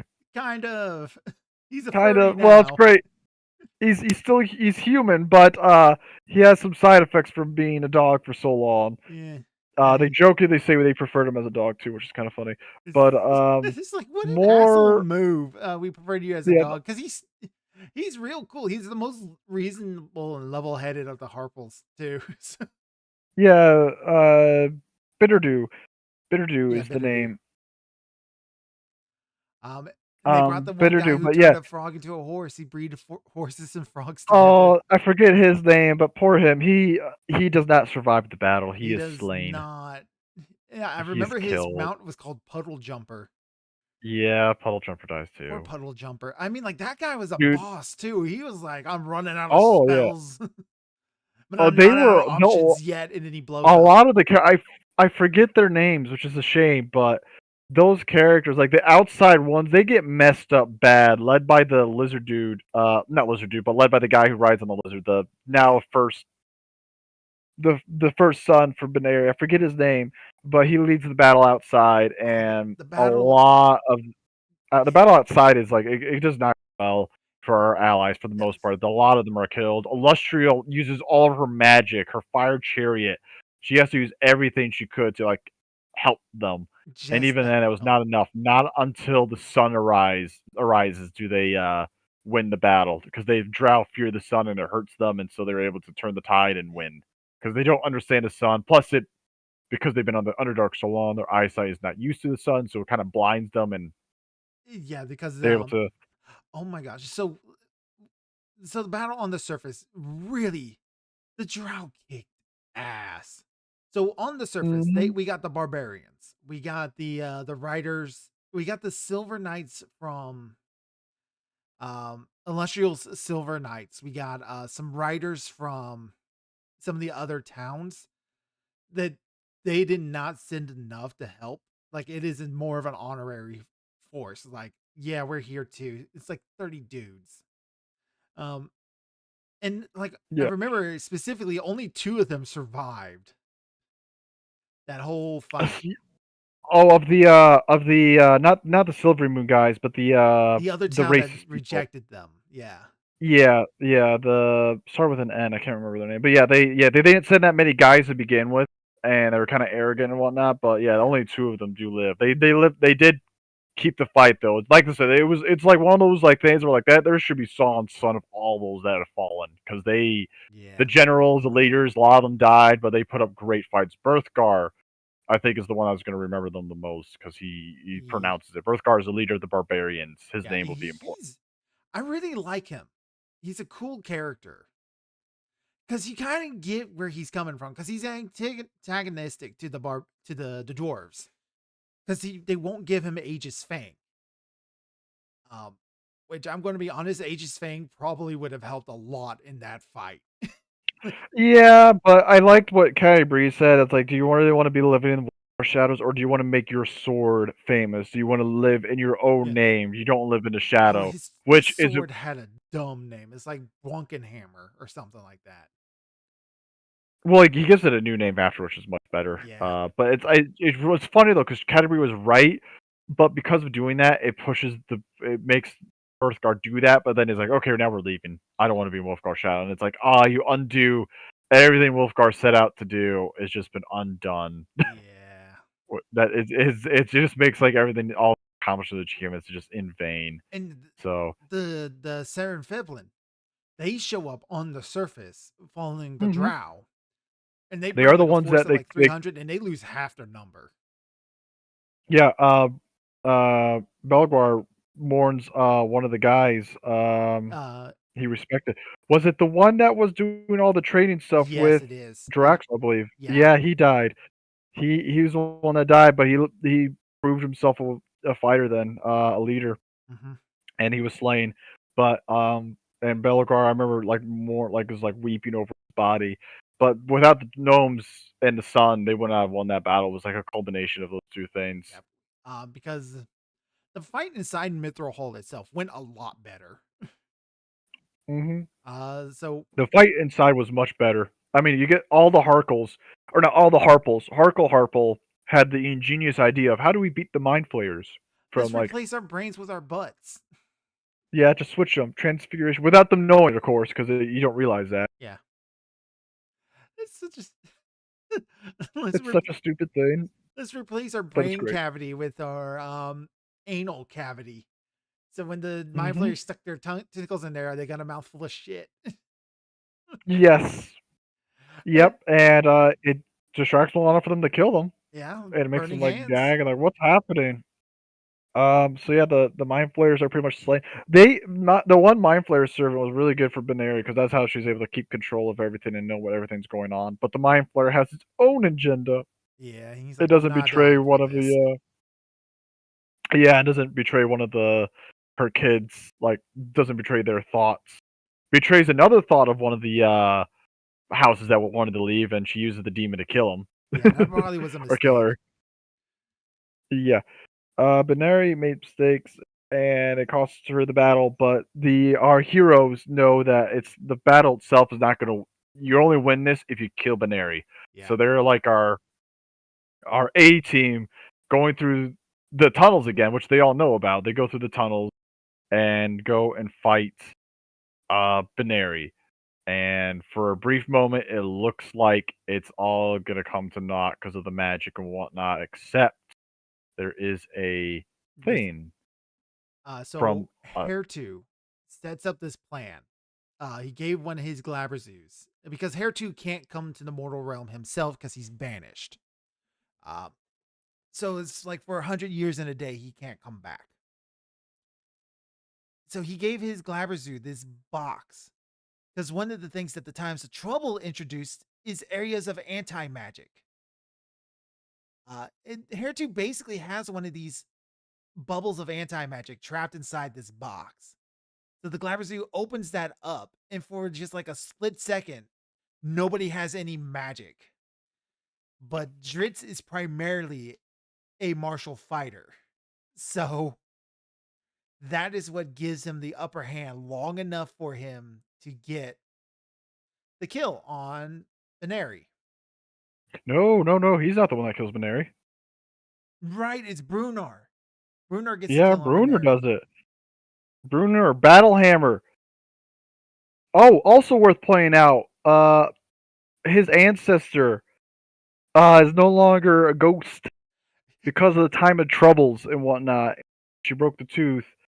Um, he came back as like no longer a trapped spirit. He comes back as himself Yeah. because he was never technically killed. So he comes back.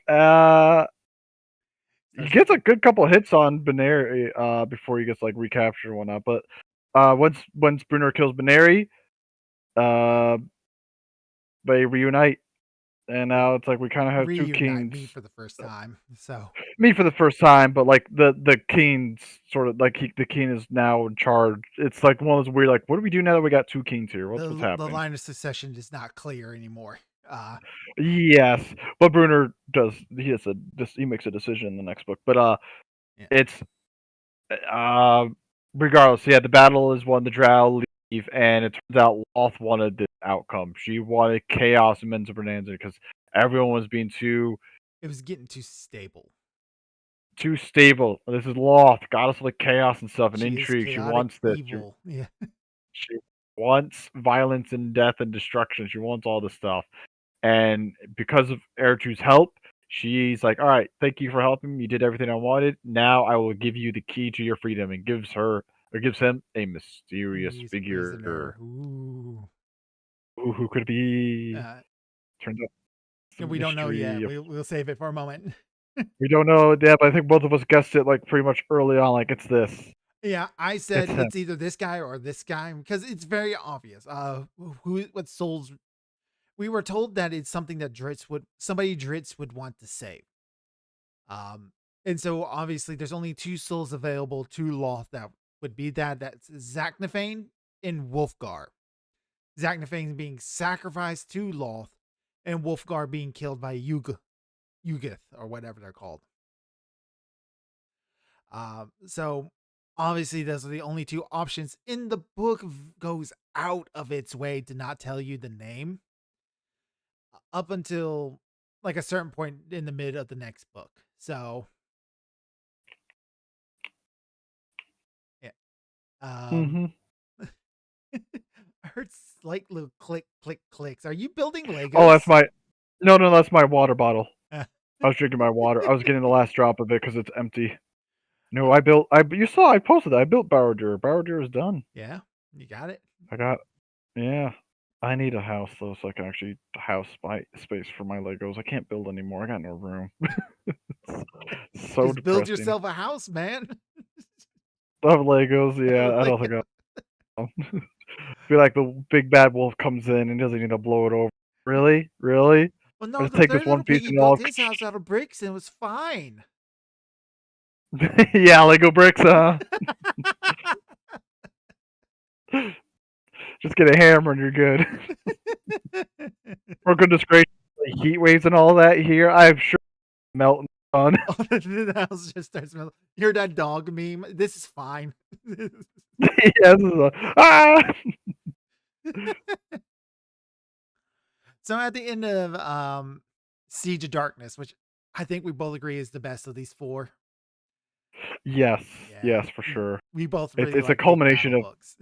yeah. It's also just a culmination of a lot of arcs. The Mithril Hall, Dritz's arc with all the Drow. As right now, that's it. That's an end to it all. Yep. Draxel goes back to like revel in the chaos.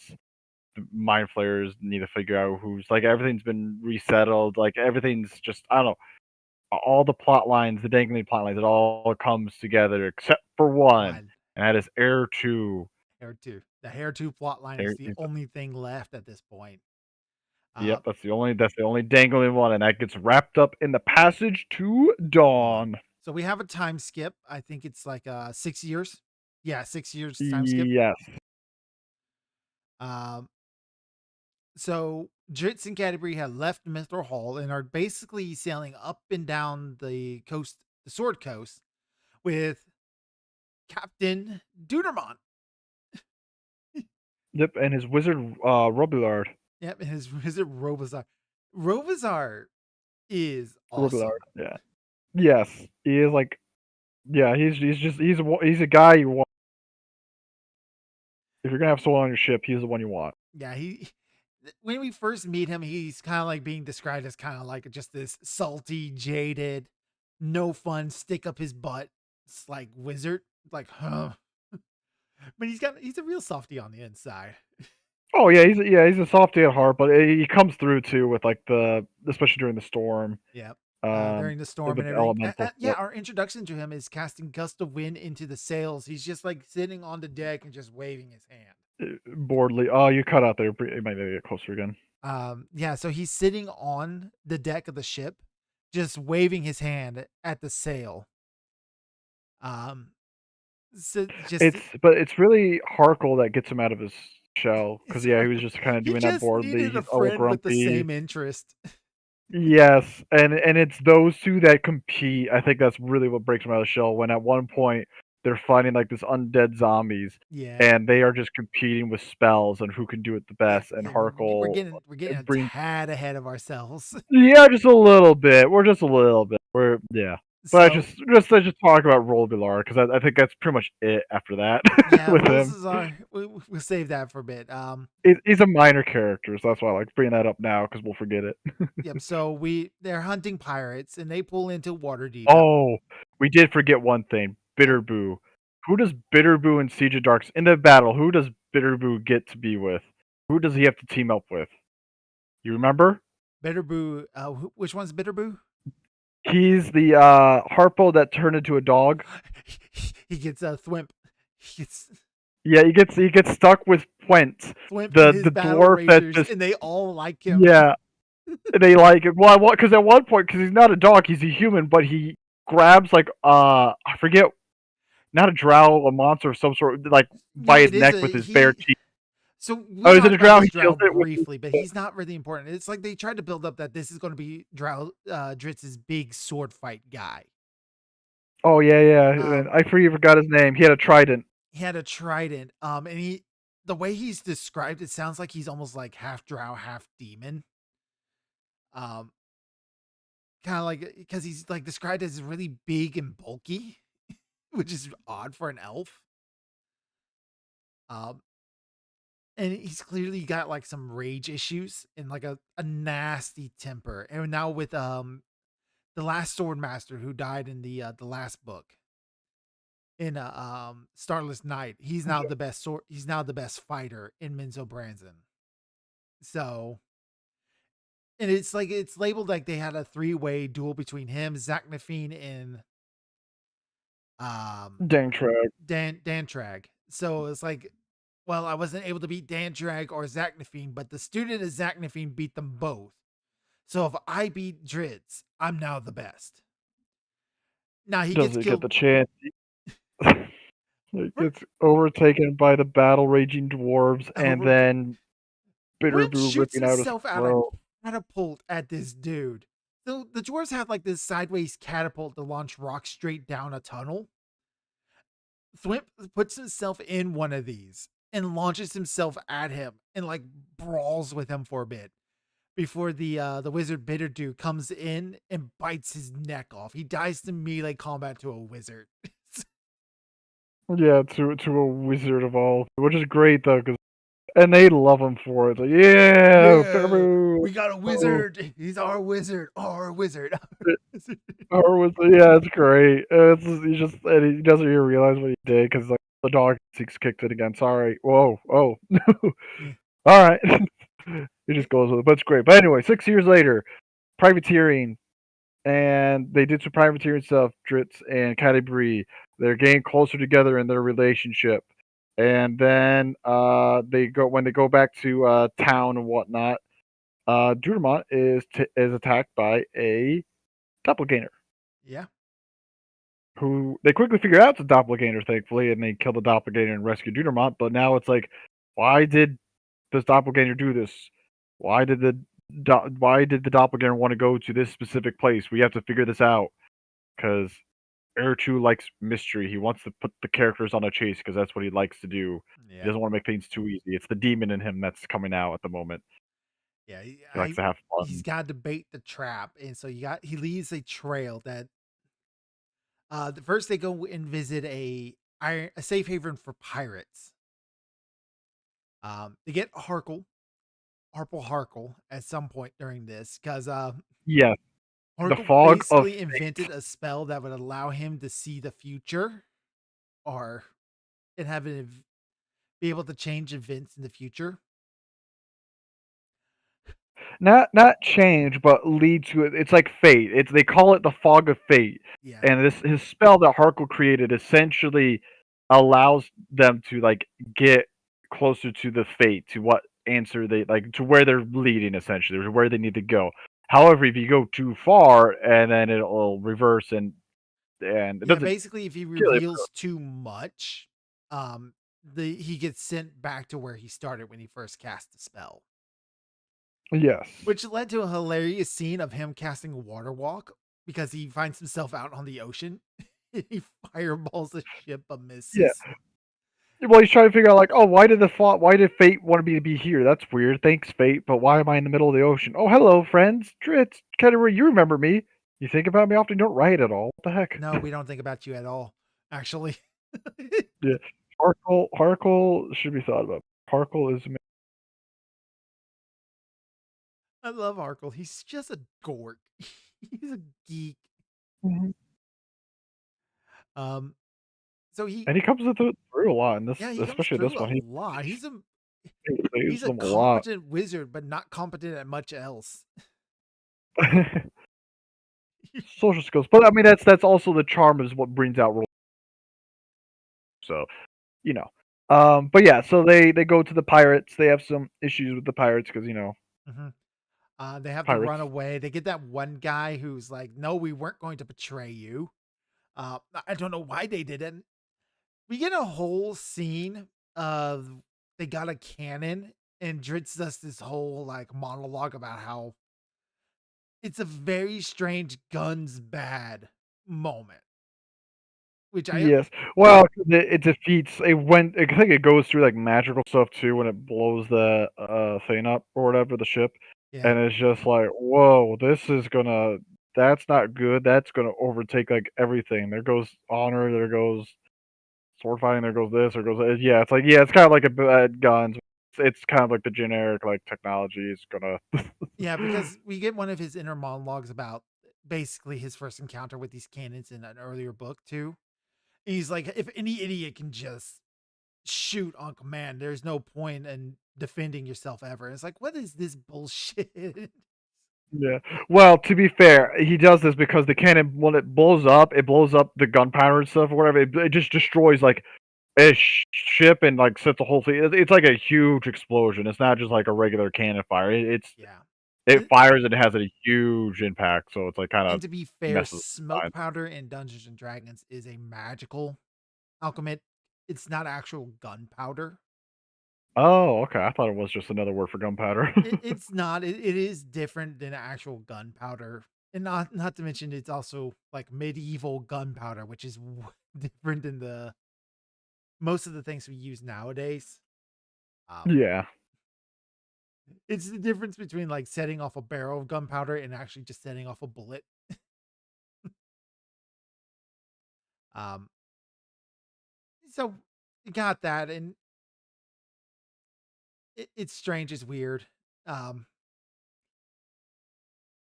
but Yeah. So, once but R.A. yeah. Salvador's done with his little guns bad narrative, um, 90s fantasy, right? Then we actually get to the island that they were supposed to go to that they needed the map to find. And that's where we get the wizard The wizard off. yeah, the wizard off. The And they wizard. start The casting wizard. some very serious spells. Just to show each other off. That's all it is. It's like a little like they're just kind of goofing off a bit just to see who can do it better. And They they're both praising each other, like, damn, that's a pretty good spell, smart, smart. And then Harkles, I think, was about to do like some ultimate spell, and Ron was like, no, no, no, don't do that, no, no, no, no no too much, no too far, too far. too far too far. Like, oh, I he's like, mean like fine, whatever. they also have like a mid debate over which wizard is better. Because they start throwing out names like Tensor, Bigsby, Malif. Um, Yeah, rest in peace, Luke Gygax. No, it's Ernie who passed away recently. yeah. Yeah, because that's Bigsby's player. Oh, okay. Yeah, because those spells that have characters names after them, those were from the original players.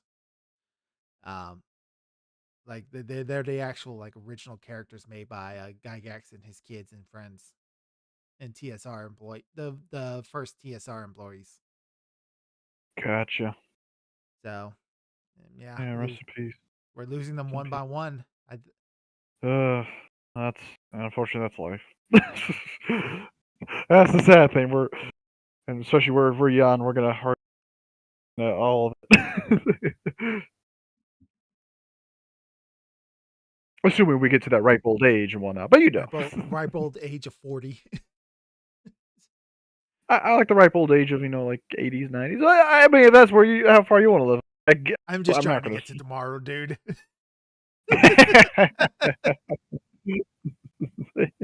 One day at a time. I agree. Yeah.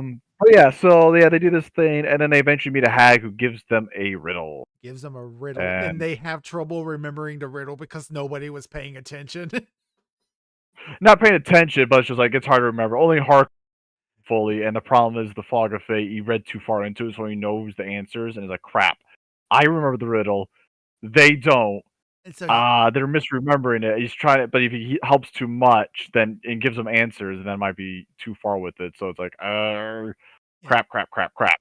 So he's dealing with that turmoil Uh, while, and then he also helps them transport because they need to get to a certain place, yeah. to So essentially they know it's Air 2's or no, they don't know it's Air 2 yet. they don't know it's Um, hair to yet. So Dritz is convinced that Zachnophane's soul is in trouble.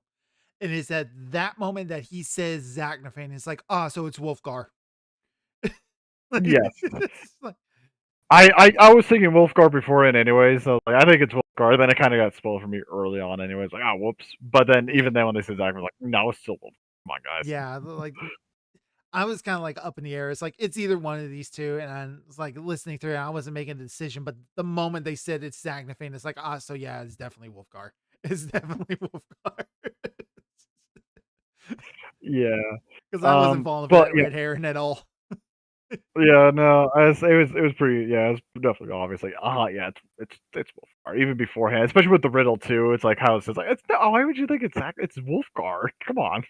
Uh, um, Because each but one of them is regardless, so focused on a different set of the riddle. Even Dudamart, because Dudamart's kind of like just disappointed it's not about him.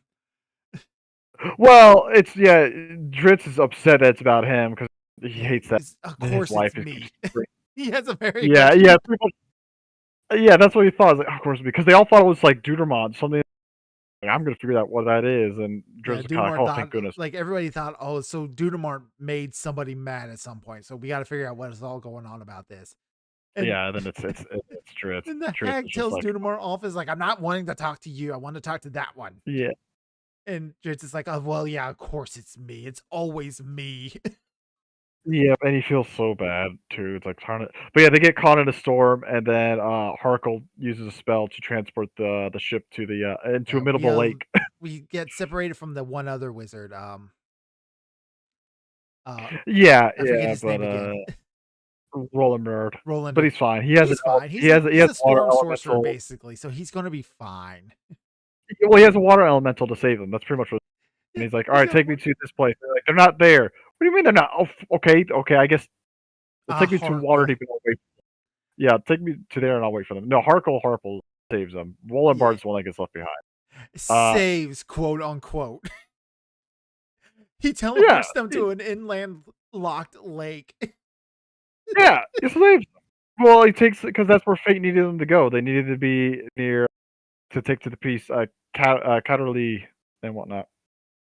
It's just like they're talking to the fisherman, and it's like, how did we end up here? And the fisherman is like, man, we never seen a boat that big before. What are you doing on a But lake in a sea galleon? you know. Uh, But yeah, they go to talk to the priest Catterley, who yeah, Catalina. I think she's they from a go different set of books. by R.A. Salvatore. Yes, Catterley Yeah, Bonadus. I have not read them, so I don't know what else happens to him or anything like that. But yeah, he's a big, powerful priest. They don't know why they need a priest and whatnot, and then they keep going back over the riddle, and they're going off so far. Like they're thinking different villains, they're thinking the Underdark, and Harkle can't keep it in, and so reveals that it's like, no, no, no, think of this, think of this, think of this, and the Fog of Fate doesn't like that, so it yeah. It sends him sends him back back in time, to where he originally. and Is it back in time yeah, or is he just back home? no, not back in time, just takes him back home, and the whole adventure, he doesn't remember it. It's like, So he just the Harkle last thing he just can't remembers, get a win. yeah, the last thing he remembers is making the spell, and he's like, "Oh, I need to test it," and that's where they leave him. And that's the last. I think no one else. I don't know if he's ever He's according not to the book. anymore He's in this book. not, or I don't think he's in the series anymore too. I think that's the last that's ever mentioned of him. Oh, Yeah, that's it. I think that's it for Arkle. That's the last Salvador, time we see him. why? Unless he's like in some other like another series or something. I don't know. I legit. According to the Legend of Dritz visual dictionary, that's it. That's all it says about him. The last thing they say is that little event, and then it jumps to like 1479 with Penelope Harple. Oh, geez, yeah. So like we go forward 100 years. I remember there's a massive time skip at some point. Yeah, so it's like yeah, and he's just a human, so he ain't gonna be around. So Yeah, I don't whatever it's mentioned of him, I don't know who. yeah. Regardless, he will be missed, but he helped them figure out that his heir to, and so Catterley, with his knowledge of demons, because he fought demons, he's like He's a young man but looks old Yeah, because of the he gave up his and making youth to build a massive temple dedication to making his the god. temple. But he might have ways to regain it, which that's probably deals with the other books and whatnot, the other series he stars in I that don't remember Salvatore what his wrote. god is. I don't remember the god. I don't remember the Um, so he helps them out, regardless. and this is all part of Hair-Two's plan because he doesn't actually need to be summoned to the material plane to end his banishment. The portal they open to talk to Hair-Two is enough. Yes, and that's all Archer wanted, and he doesn't even give away like just like his Zachnafane, and Archer's like, yeah, it is, and he even pretends like he's about to reveal that it's Zachnafane. It's like, oh, you almost caught me there, ha ha ha. Because he's a Wanted demon, to he use lies. yeah, he lies. He's such a fucker. But yeah, so it's pretty much something. The cat really knows that too, but it's like it's worth it because you know your answers. You know where you to finally defeat this man or this demon. You have to do it. Yeah, and It is your destiny, kind of thing. I And will well, say, more so, it's not. It's more so to save the person that's in torment. That's why he does it. It's like you have a chance to save that person who should not yeah, be in torment. I will say that the audiobook, let me look up who the narrator for the audiobook I've been listening to because he does a really good voice. He gives Dritz that right melodramatic kind of like melancholy's type sound. As somebody Mhm. who's seen a lot more in their time than they any right should have. But when he comes to villain voices, especially male villains, he kind of has like three. And he gives hair to the big dumb one. Uh Oh, that's not the one you want to give to Erchu, I think. yeah, so it's like, oh yeah, honey. That was like the Kool-Aid man here. Kind of like it's like what I would do for my oh he's the big dumb thug like at the door like oh Yeah. um let's see here, who is our reader here, Victor Bavine. Victor Bavine is doing the voices for this one. I swear I've heard his voice somewhere else. I might just be thinking, yeah, I mean like he's a good reader and he does everyone. I wouldn't say it's like quite Hulk Hogan, but it's kind of along the right path. Like, yeah, I'm heir to. It's silly and it takes me right out because it doesn't make Hair-Two sound like he's intelligent. It makes him sound real dumb. Yeah. It's a shame because everybody else's voice is pretty on point up until he gets to have to voice something like that. Because I understand what he's going for. He's trying to make him sound big and intimidating because he's a Baylor. But he loses the intelligence of a creature like that. So it's just kind of Yeah. funny, really. Mhm. But yeah. So then after that, though, yeah. Now that he's free, technically, he goes to because when he's uses another summon, like when he's like, all right, demons. Next time someone summons you, instead of you going up there, it's me. I need to be free. And then he's uses that is free, and then he goes to Icewind Dale to get the crystal shard, who is Yeah. already in the possession of a dwarf. Stump it, Stump it. Oh, poor Stump because it. Stump it gets real ragdolled a bit. But She was so what not happened? ready. No, yeah. What happens is Mithril Hall. So yeah, they give it to the ancestor of Bruner. He becomes King of Mithril Hall, while Bruner goes back to Icewind Dale, to his old place, his old home, to keep mining there for now. Yeah. The barbarians also go back.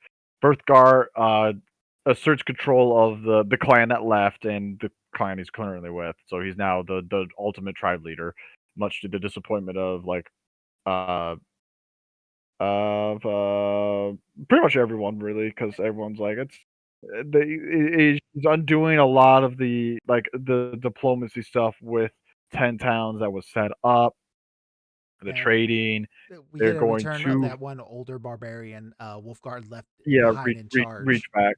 Yeah. Yeah, reach back.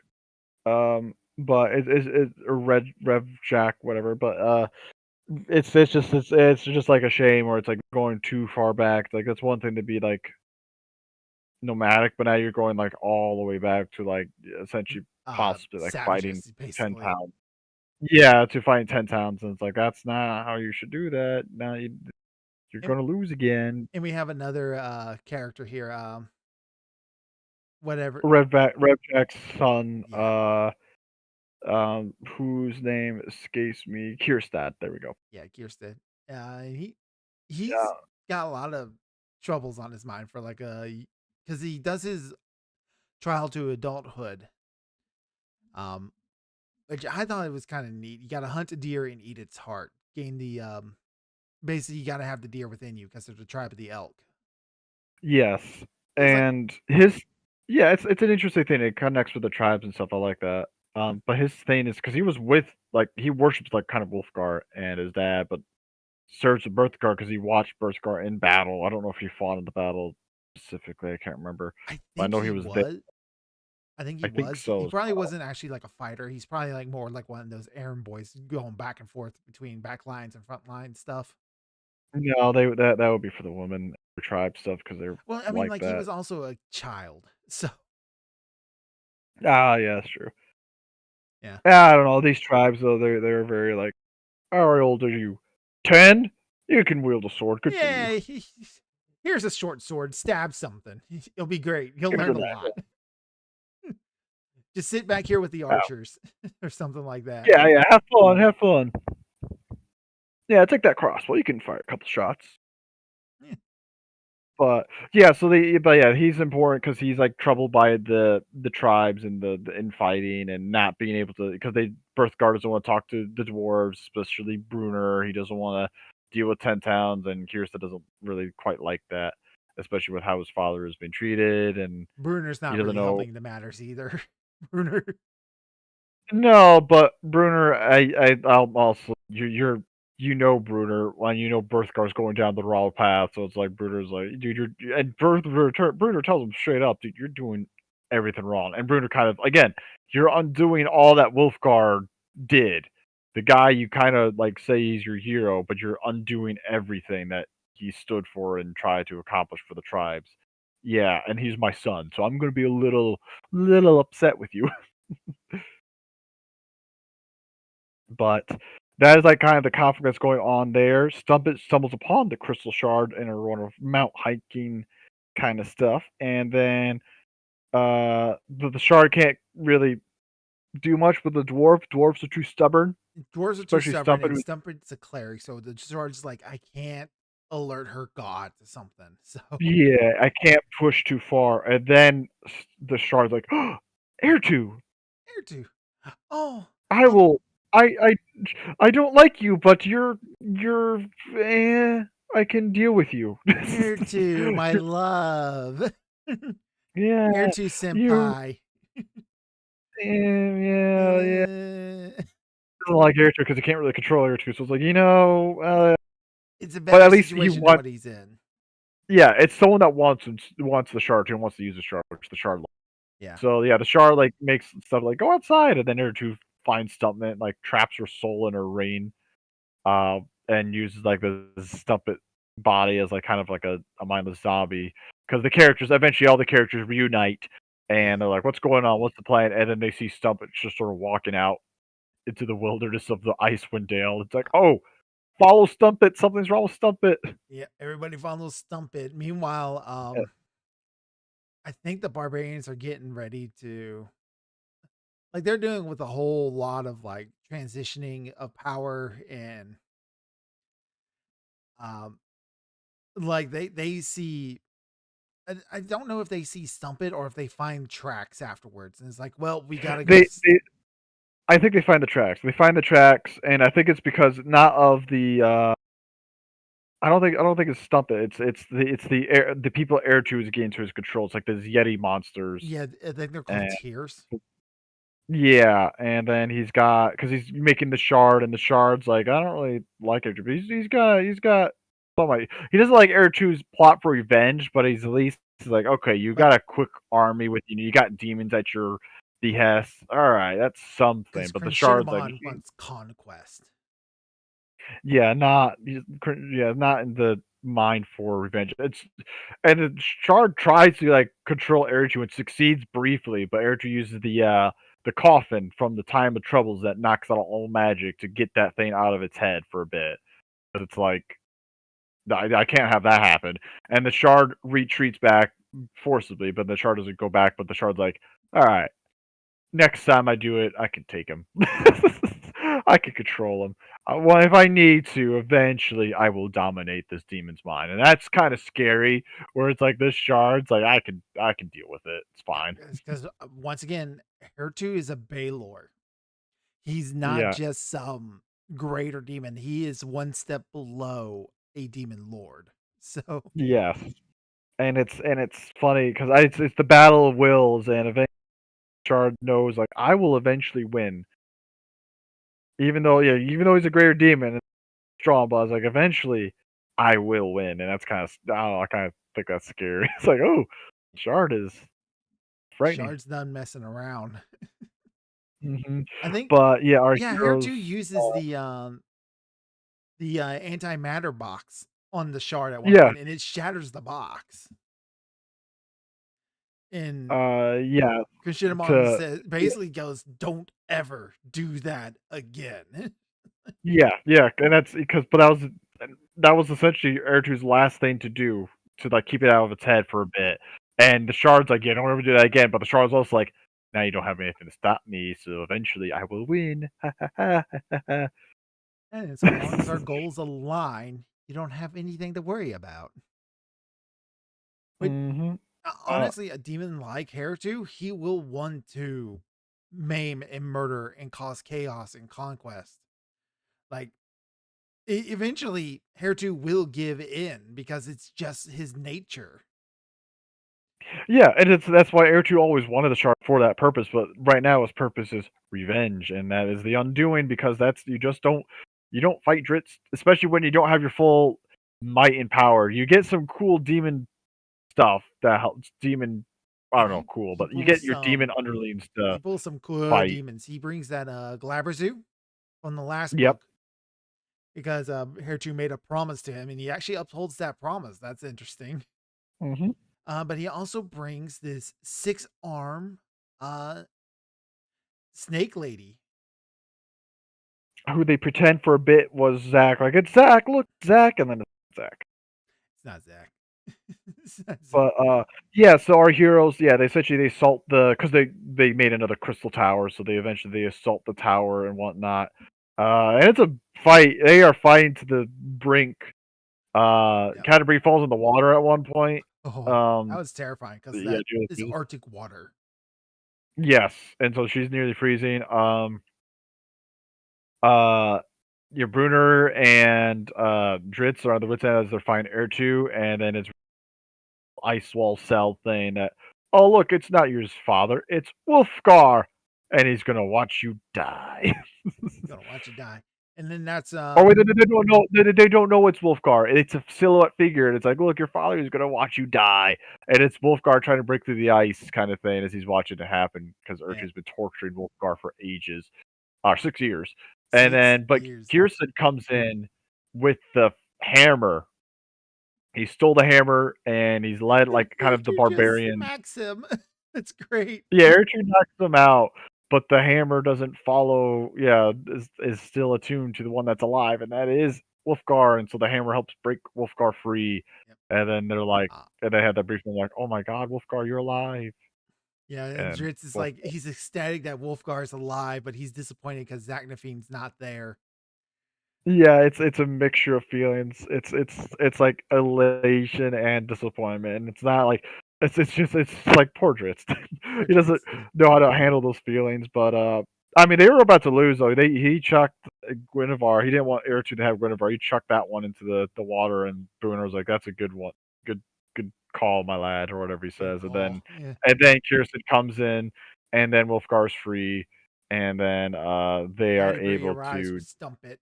So Yep, but the cleric, yeah, now because I think they destroyed the ring at one. Regis managed to destroy the ring. I think Regis. Right, while Regis they're is the all one that fighting captures. Heritage, Regis is up in the tower trying Yes, to he take goes care for the of shard. He's Krishinabon. alone. Alone, we get the Ruby Pendant versus Krishinabon. So Yeah. that did not go well for Regis. Yeah, but he does put Christian Bond in the box, right? Yep, The he gets him in the box. So I'm remembering this and the right. one Regis tries to hypnotize Krishinabon with the Ruby Pendant. And that doesn't Krishinabon's power. like, you gotta be joking. Yeah, Christian Bond, get out of here with that. It's like, I can That's do everything that Ruby Pendant can do and more. And he starts trying to hypnotize Regis. Um, and Regis, like with whatever little will he has, he looks at the Ruby Pendant and hypnotizes himself. So that way he yes, saves himself. yeah. Yeah, so that way, so him does himself to not be influenced by Christian Bond. It's just like you son of a gun, you clever little, because Clever little Regis is shit. smart. Yeah, I can't believe you did that. That's clever. And then uses the box that was knocked aside earlier Krishinabon's to not trap even mad. Cinnamon. Oh, he's pretty upset when he gets Oh put in yeah, the he was box. So that absolutely upset. Because I think it's like, Krishinabon was actually thinking about taking over Regis because he thinks yes, Hairtu it knows Hairtu's going to lose this fight. yeah, he knows Airtrue's losing. So like, maybe I It's can like, all get right, out I of. Maybe can't I let can. them get me. So you I'll take have fun. Regis. Take me somewhere else. Yeah, I'll take over Regis. Then I'll leave and find someone else. And then he gets put in the box. Like, oh no, Oh no, no. not again. No, They put me no, in the you. timeout box. Yeah. But yeah, then our heroes defeat Air 2 and send him back to the abyss Yeah, they for banish him back to the another. abyss. Yep. Uh And they rescue Guinevere's figurine. yeah, with the one time we actually see Dritz use like ranger abilities of animal companionship. He gets a Yep. seal. Yep. He rescues Guinevere's figurine, and the barbarians. At one point, they help fight the Yeti monsters and whatnot, Yeah. and they kind of learn to like, all right, we'll learn to work together, kind of thing. And they saw that the sun did that, and they're eventually like, all right, I guess we chill. Birthgar. I think Birthgar. Yeah, they realize their mistakes, and it's like, okay, fair enough. Yeah, I can't remember. I don't think Birthgar. Maybe Birthgar does like, all right, you disobeyed me, Kirsten, but I respect you for that. But I think it's yeah, also more so like Wolfgar is Wolfgar's basically able alive. to mediate and like chill them down. Yeah, but he doesn't want to be the leader. He has, I think, as the characters observe, he has things. He went through a lot in 6 years, and like now he's with Gaddy Bree again, and just like, oh, Well, he's not. He's not though. That's the no, it's thing. kind of Dritz and not. It's Bree are. complicated. Caddy Bree and Dritz are together, and Wolfgar accepts that because he's been gone for 6 six years, years, over 6 years, and it's such a over shame 6 because the years. thoughts of Gaddy Bree is what got him through those 6 years. Yeah. Well, they tried. Yeah, Ertu during one of his tours tries to like have demons seduce Wolfgar to like break his vows, and Wolfgar refused. And it's like, it's close. Yeah. We'll break you eventually, though. Don't you worry. And yeah, it just. So yeah, Wolfgar. I'm interested to see what Wolfgar's like in the next ones because the preview he's just kind of existing in that kind of mindset. Like, I don't Yeah. have much of a purpose in life anymore. Like, what is there for me? Yeah. Yeah. Well, that's probably why Wolfgar has his own book Yeah. to deal with the trauma. And yeah, being a prisoner to a demon is probably not comfortable, not fun. Don't recommend. And that's Passage to Dawn. Passage to Dawn is Yeah, that was the original ending to the books and whatnot. That was supposed to be it, I think, for a while. yeah. It wraps up all the storylines. You could have had a little if they had a bigger epilogue for characters, like then that's fine. But yeah, I mean, if you're ever gonna adapt the Dritz, this would be where you stop because at that point you would have how many seasons of shows? Because you would It's probably like 10 what books, so even 10 one books? season per Yeah, book. So, one season per book or one movie. I don't think a movie could cover. It has to be season. It has to be like 10 episodes or something like yeah, that for each. But regardless, that would be it because at that point, okay, there's a lot. there's a lot. A lot's going to have to And get that cut. And a lot yeah. can be cut. There's a lot of stuff we skipped over just in the Oh yeah, there's a lot. I mean, granted, there's also something we have to add. Like, you know how many people would be disappointed when they retake Mithril Hall off screen at the end of Yes, the they the did. Halfling's Gem. Yeah, yeah. I don't think people would like that. I think you would have to do like, here's a TV movie of them retaking Mithril Hall or something. It's just kind of the most baffling thing because that could be a book all on its own. Oh yeah, oh yeah. And I think it should have been at that point, especially if you're gonna have the Wolfgar stuff as we talked about being Yeah, make possessive and Icewind Dale trilogy a quadrilogy, just like Legacy of the Drow. yeah. Yeah, or just the Mithril Hall retaking just its own standalone story or something. I don't know, but yeah. Yeah, Regardless, it's a good series. It's a fun series. You like D&D, you're gonna like this. yeah. Definitely read it with the mindset that it's a DM and players together. So, and those first 3 books is just the one character's backstory. It's the character who showed up with a 3 books of backstory.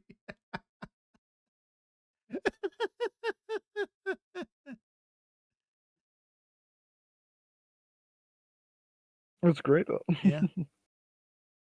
It's great. I'm highly recommend the series. We'll eventually probably get down to the Pass of Darkness trilogy at some point, maybe. Yeah. Oh yeah. Definitely. It'd be, well, as we were talking about, we got series, we got stuff we've been reading. Yeah. Because you're reading I've wrapped it up. I went through another listen through of this trilogy, and you're close-ish to being done with the trilogy. Oh, the So Thrawn trilogy. Yeah, yeah, so that could yeah. probably Like be like our I'm in the next. last book. You're on the last book, Yeah, but you're about to also go on like a family vacation. So yeah. So I'll be gone for a few weeks. yeah, but maybe we can make that our next book club sort of deal. Yeah. Well, that's what I get. Hags has been listening to audiobooks. Gotta get him to do the Thrawn, then we could have a third. Yeah, I would love to honestly have Neff here because she's Yeah. the big Star Wars fan of us Oh all. yeah, you're right. Yeah. What the heck? Neff needs to be here too. Yeah. I forget. No, we have a Star Wars nerd with us. Neff. Yeah, and we can Like, definitely have like a nice roundabout of like the Thrawn trilogy. Um, yeah, that would be an interesting one. You talk about the books and talk about just a little bit what like how they're using Thrawn today, because that's oh kind of God, a little disappointing. I mean like even like what Thrawn looks like in like the Clone Wars, he doesn't look like anything like he's depicted in the books outside like the blue skin, red eyes, and hair. He looks so weird. I imagine darker blue skin too, not the light blue skin they gave him in the Rebels show. Yeah, Uh, um, which is weird. Hasbro did a. That's funny. Hasbro did a the 3.75 action for the vintage collection. They did 3 action figures, 3.75 action figures based on Heir to the Empire, Thrawn, the Captain and then Kaboth. And they're all like very book accurate. It's like, yeah, that's how I imagine Thrawn to look. Yeah, that's Pelion right there. There's Kaboth. He looks sick. It's like, what the heck? How do we do that? How do these action figures do better than the studio with like billions of dollars or whatever to throw at the shows? yeah. Thrawn is so strange because he's such a popular character in Star Wars. Um, like if any of like book characters actually make it to mainstream, probably actually would be Thrawn just because of how. First off, he's visually interesting to look at. Yes, he's visually intimidating. And then his actions are also very intimidating. It's just the way he talks, carries himself. It's great. I really like Kaboth as well, especially so far in the third book, how he's like controlling himself as like the Emperor. Yeah. I like that. It's interesting. I like that he's an insane Jedi. as well. It's Jewelry like the set clone, like off. yeah, it's like clones that you can't clone Jedi. There's just something with the Force. It just doesn't work. It's Yeah. great. I like that concept. Um, although with the Catan fleet, I'm disappointed. See, if they didn't lie, if they actually adapted the books, the Catan fleet, there would be like you would combine that with that uh the zombie book they did Oh, with the the Star Death Wars stuff. Troopers. Yeah, and they would make those like the zombies, like, oh yeah, the people went insane and they're zombies. Yeah, that I because I don't Because I think was the a little zombies existed yet because these books were the first things like supplemental made for Star Wars. oh yeah, they were the first. They that's why a lot of people thought when that was going to be the next trilogy. Like if they did live action Star Wars movies that are new Star Wars movies, people back then thought that would be it. There's your story, their Thrawn trilogy. Then Lucas did the prequels instead. Yeah, Um, because but but it it would have been about the right amount of time for the characters to look how they would in the books. mhm, It's 5 years between the end of the trilogy, the original trilogy, and the start of the Thrawn trilogy. So I guess yeah. 20 years, a little bit of makeup would everybody would probably be fine, to be honest. Well, I mean, when did the books come out? And Star Wars was when did Return of the Jedi come out? Return of the Jedi, 83. Yep, okay, I was right. Then when did the Heir to Empire? When did that one come out? In the 90s, but when in the Let's see here. 91. Yep, So 91. it would have been less than 10 years. That's not bad. They were still then. But regardless, I for for that though, it's like I think people forget these books, especially the Thrawn trilogy, kind of kept Star Wars alive until the prequels came out. Yeah. Uh, like Star Wars interest was I was like that was there because of these supplement materials and the Star Wars books and all that was coming out. It kept everyone's interest. So then the new movies and everyone's like, oh, prequels. And then the expanded universe just exploded after that. Yeah. Oh, with the prequels, yeah, they just exploded with Coruscant and all that. You say what you will about the prequels, but they expanded that world building. Neff says she read this trilogy almost as soon as it came out. I was born the same year the last book came out. So In 91? 93, the last book came out in 93. 93. Ah. Oh, it was a year before with each book. Dang. Yeah. Insane. So what it probably Makes was is sense. that each Yeah. book was already written and then they just released it one a year. Maybe. It's typically Maybe. how some of these things go, especially with we're way off topic, but the Thrawn trilogy is so well written and tight. Like it had to be all written and planned out like that. There's no way it was like Oh yeah, um as we talked about, story wise and character wise is where it excels because the characters are really good. The story is really solid. yeah. Um, Timothy Zahn definitely took the time to think about that stuff, and then like I said, the only issues, some of the descriptions, like Leia has a green lightsaber not being revealed, and she has a lightsaber, uses it, but the blade color is not said green until the second book. It's like, wait, oh, okay, Why is it I was green? imagining blue. We were talking about that before the show. It's like why green? Why not blue? They're green. Well, yeah, I was thinking blue, but it's fine if it's green. Just let us know that it's green, so in my head, I'm not imagining blue lightsaber until suddenly, oh, it's green. Oh, well, I got to reevaluate now. Yeah. And here's the thing, like I'm so used to like in other supplemental material of seeing Leia with an orange one. I that's just what I'm used to seeing. And and as far as I know, the only thing that ever showed her with an orange lightsaber is Force Unleashed 2 because when if you Oh, take the the ultra bad Instinct ending stuff. in Yeah, those yeah. games, and you actually cut down Darth Vader, Starkiller becomes the new Darth Lord apprentice to Palpatine. Um and you have a boss fight, I think in the first one with Luke on Hoth, where he has to save the Millennium Falcon from you.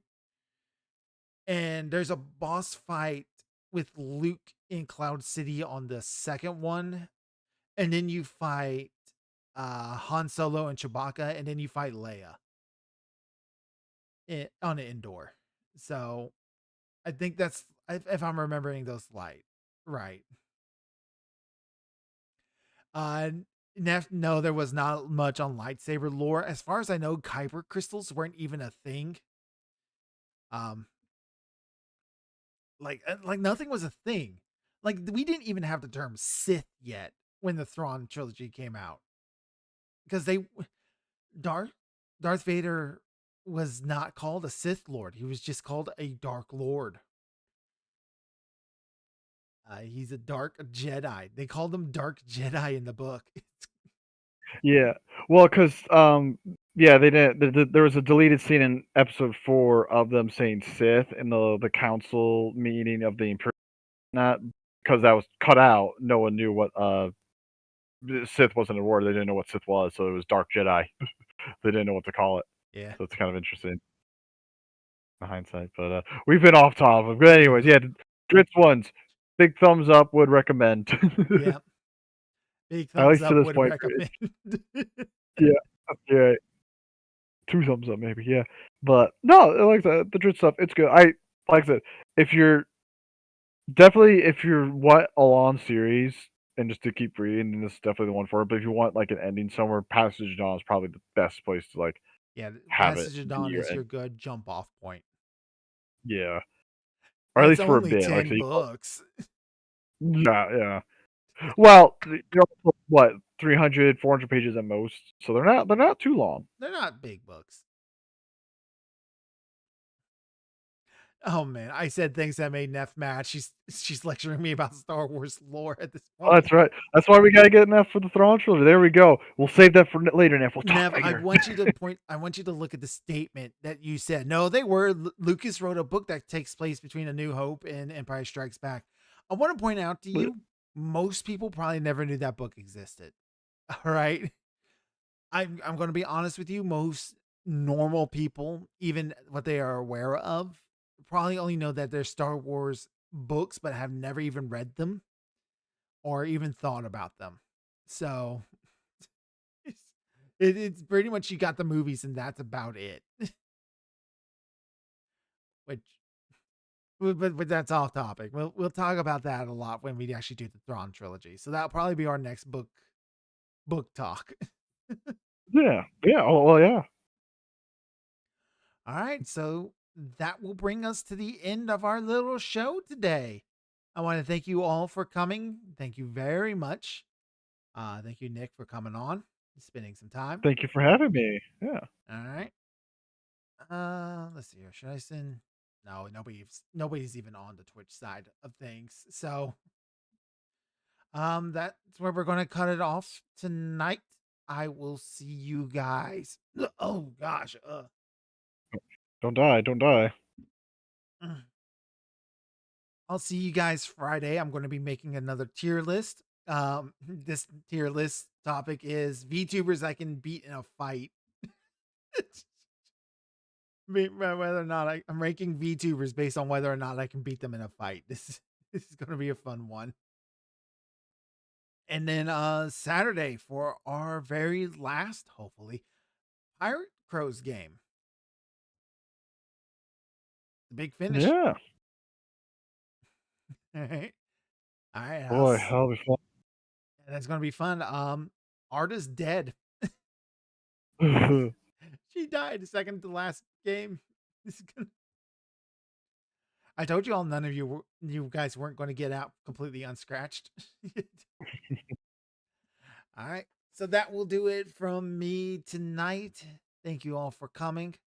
I'm Dr. Crow. I read a book once, and it's my goal to make you smile. See you all Friday. Bye-bye.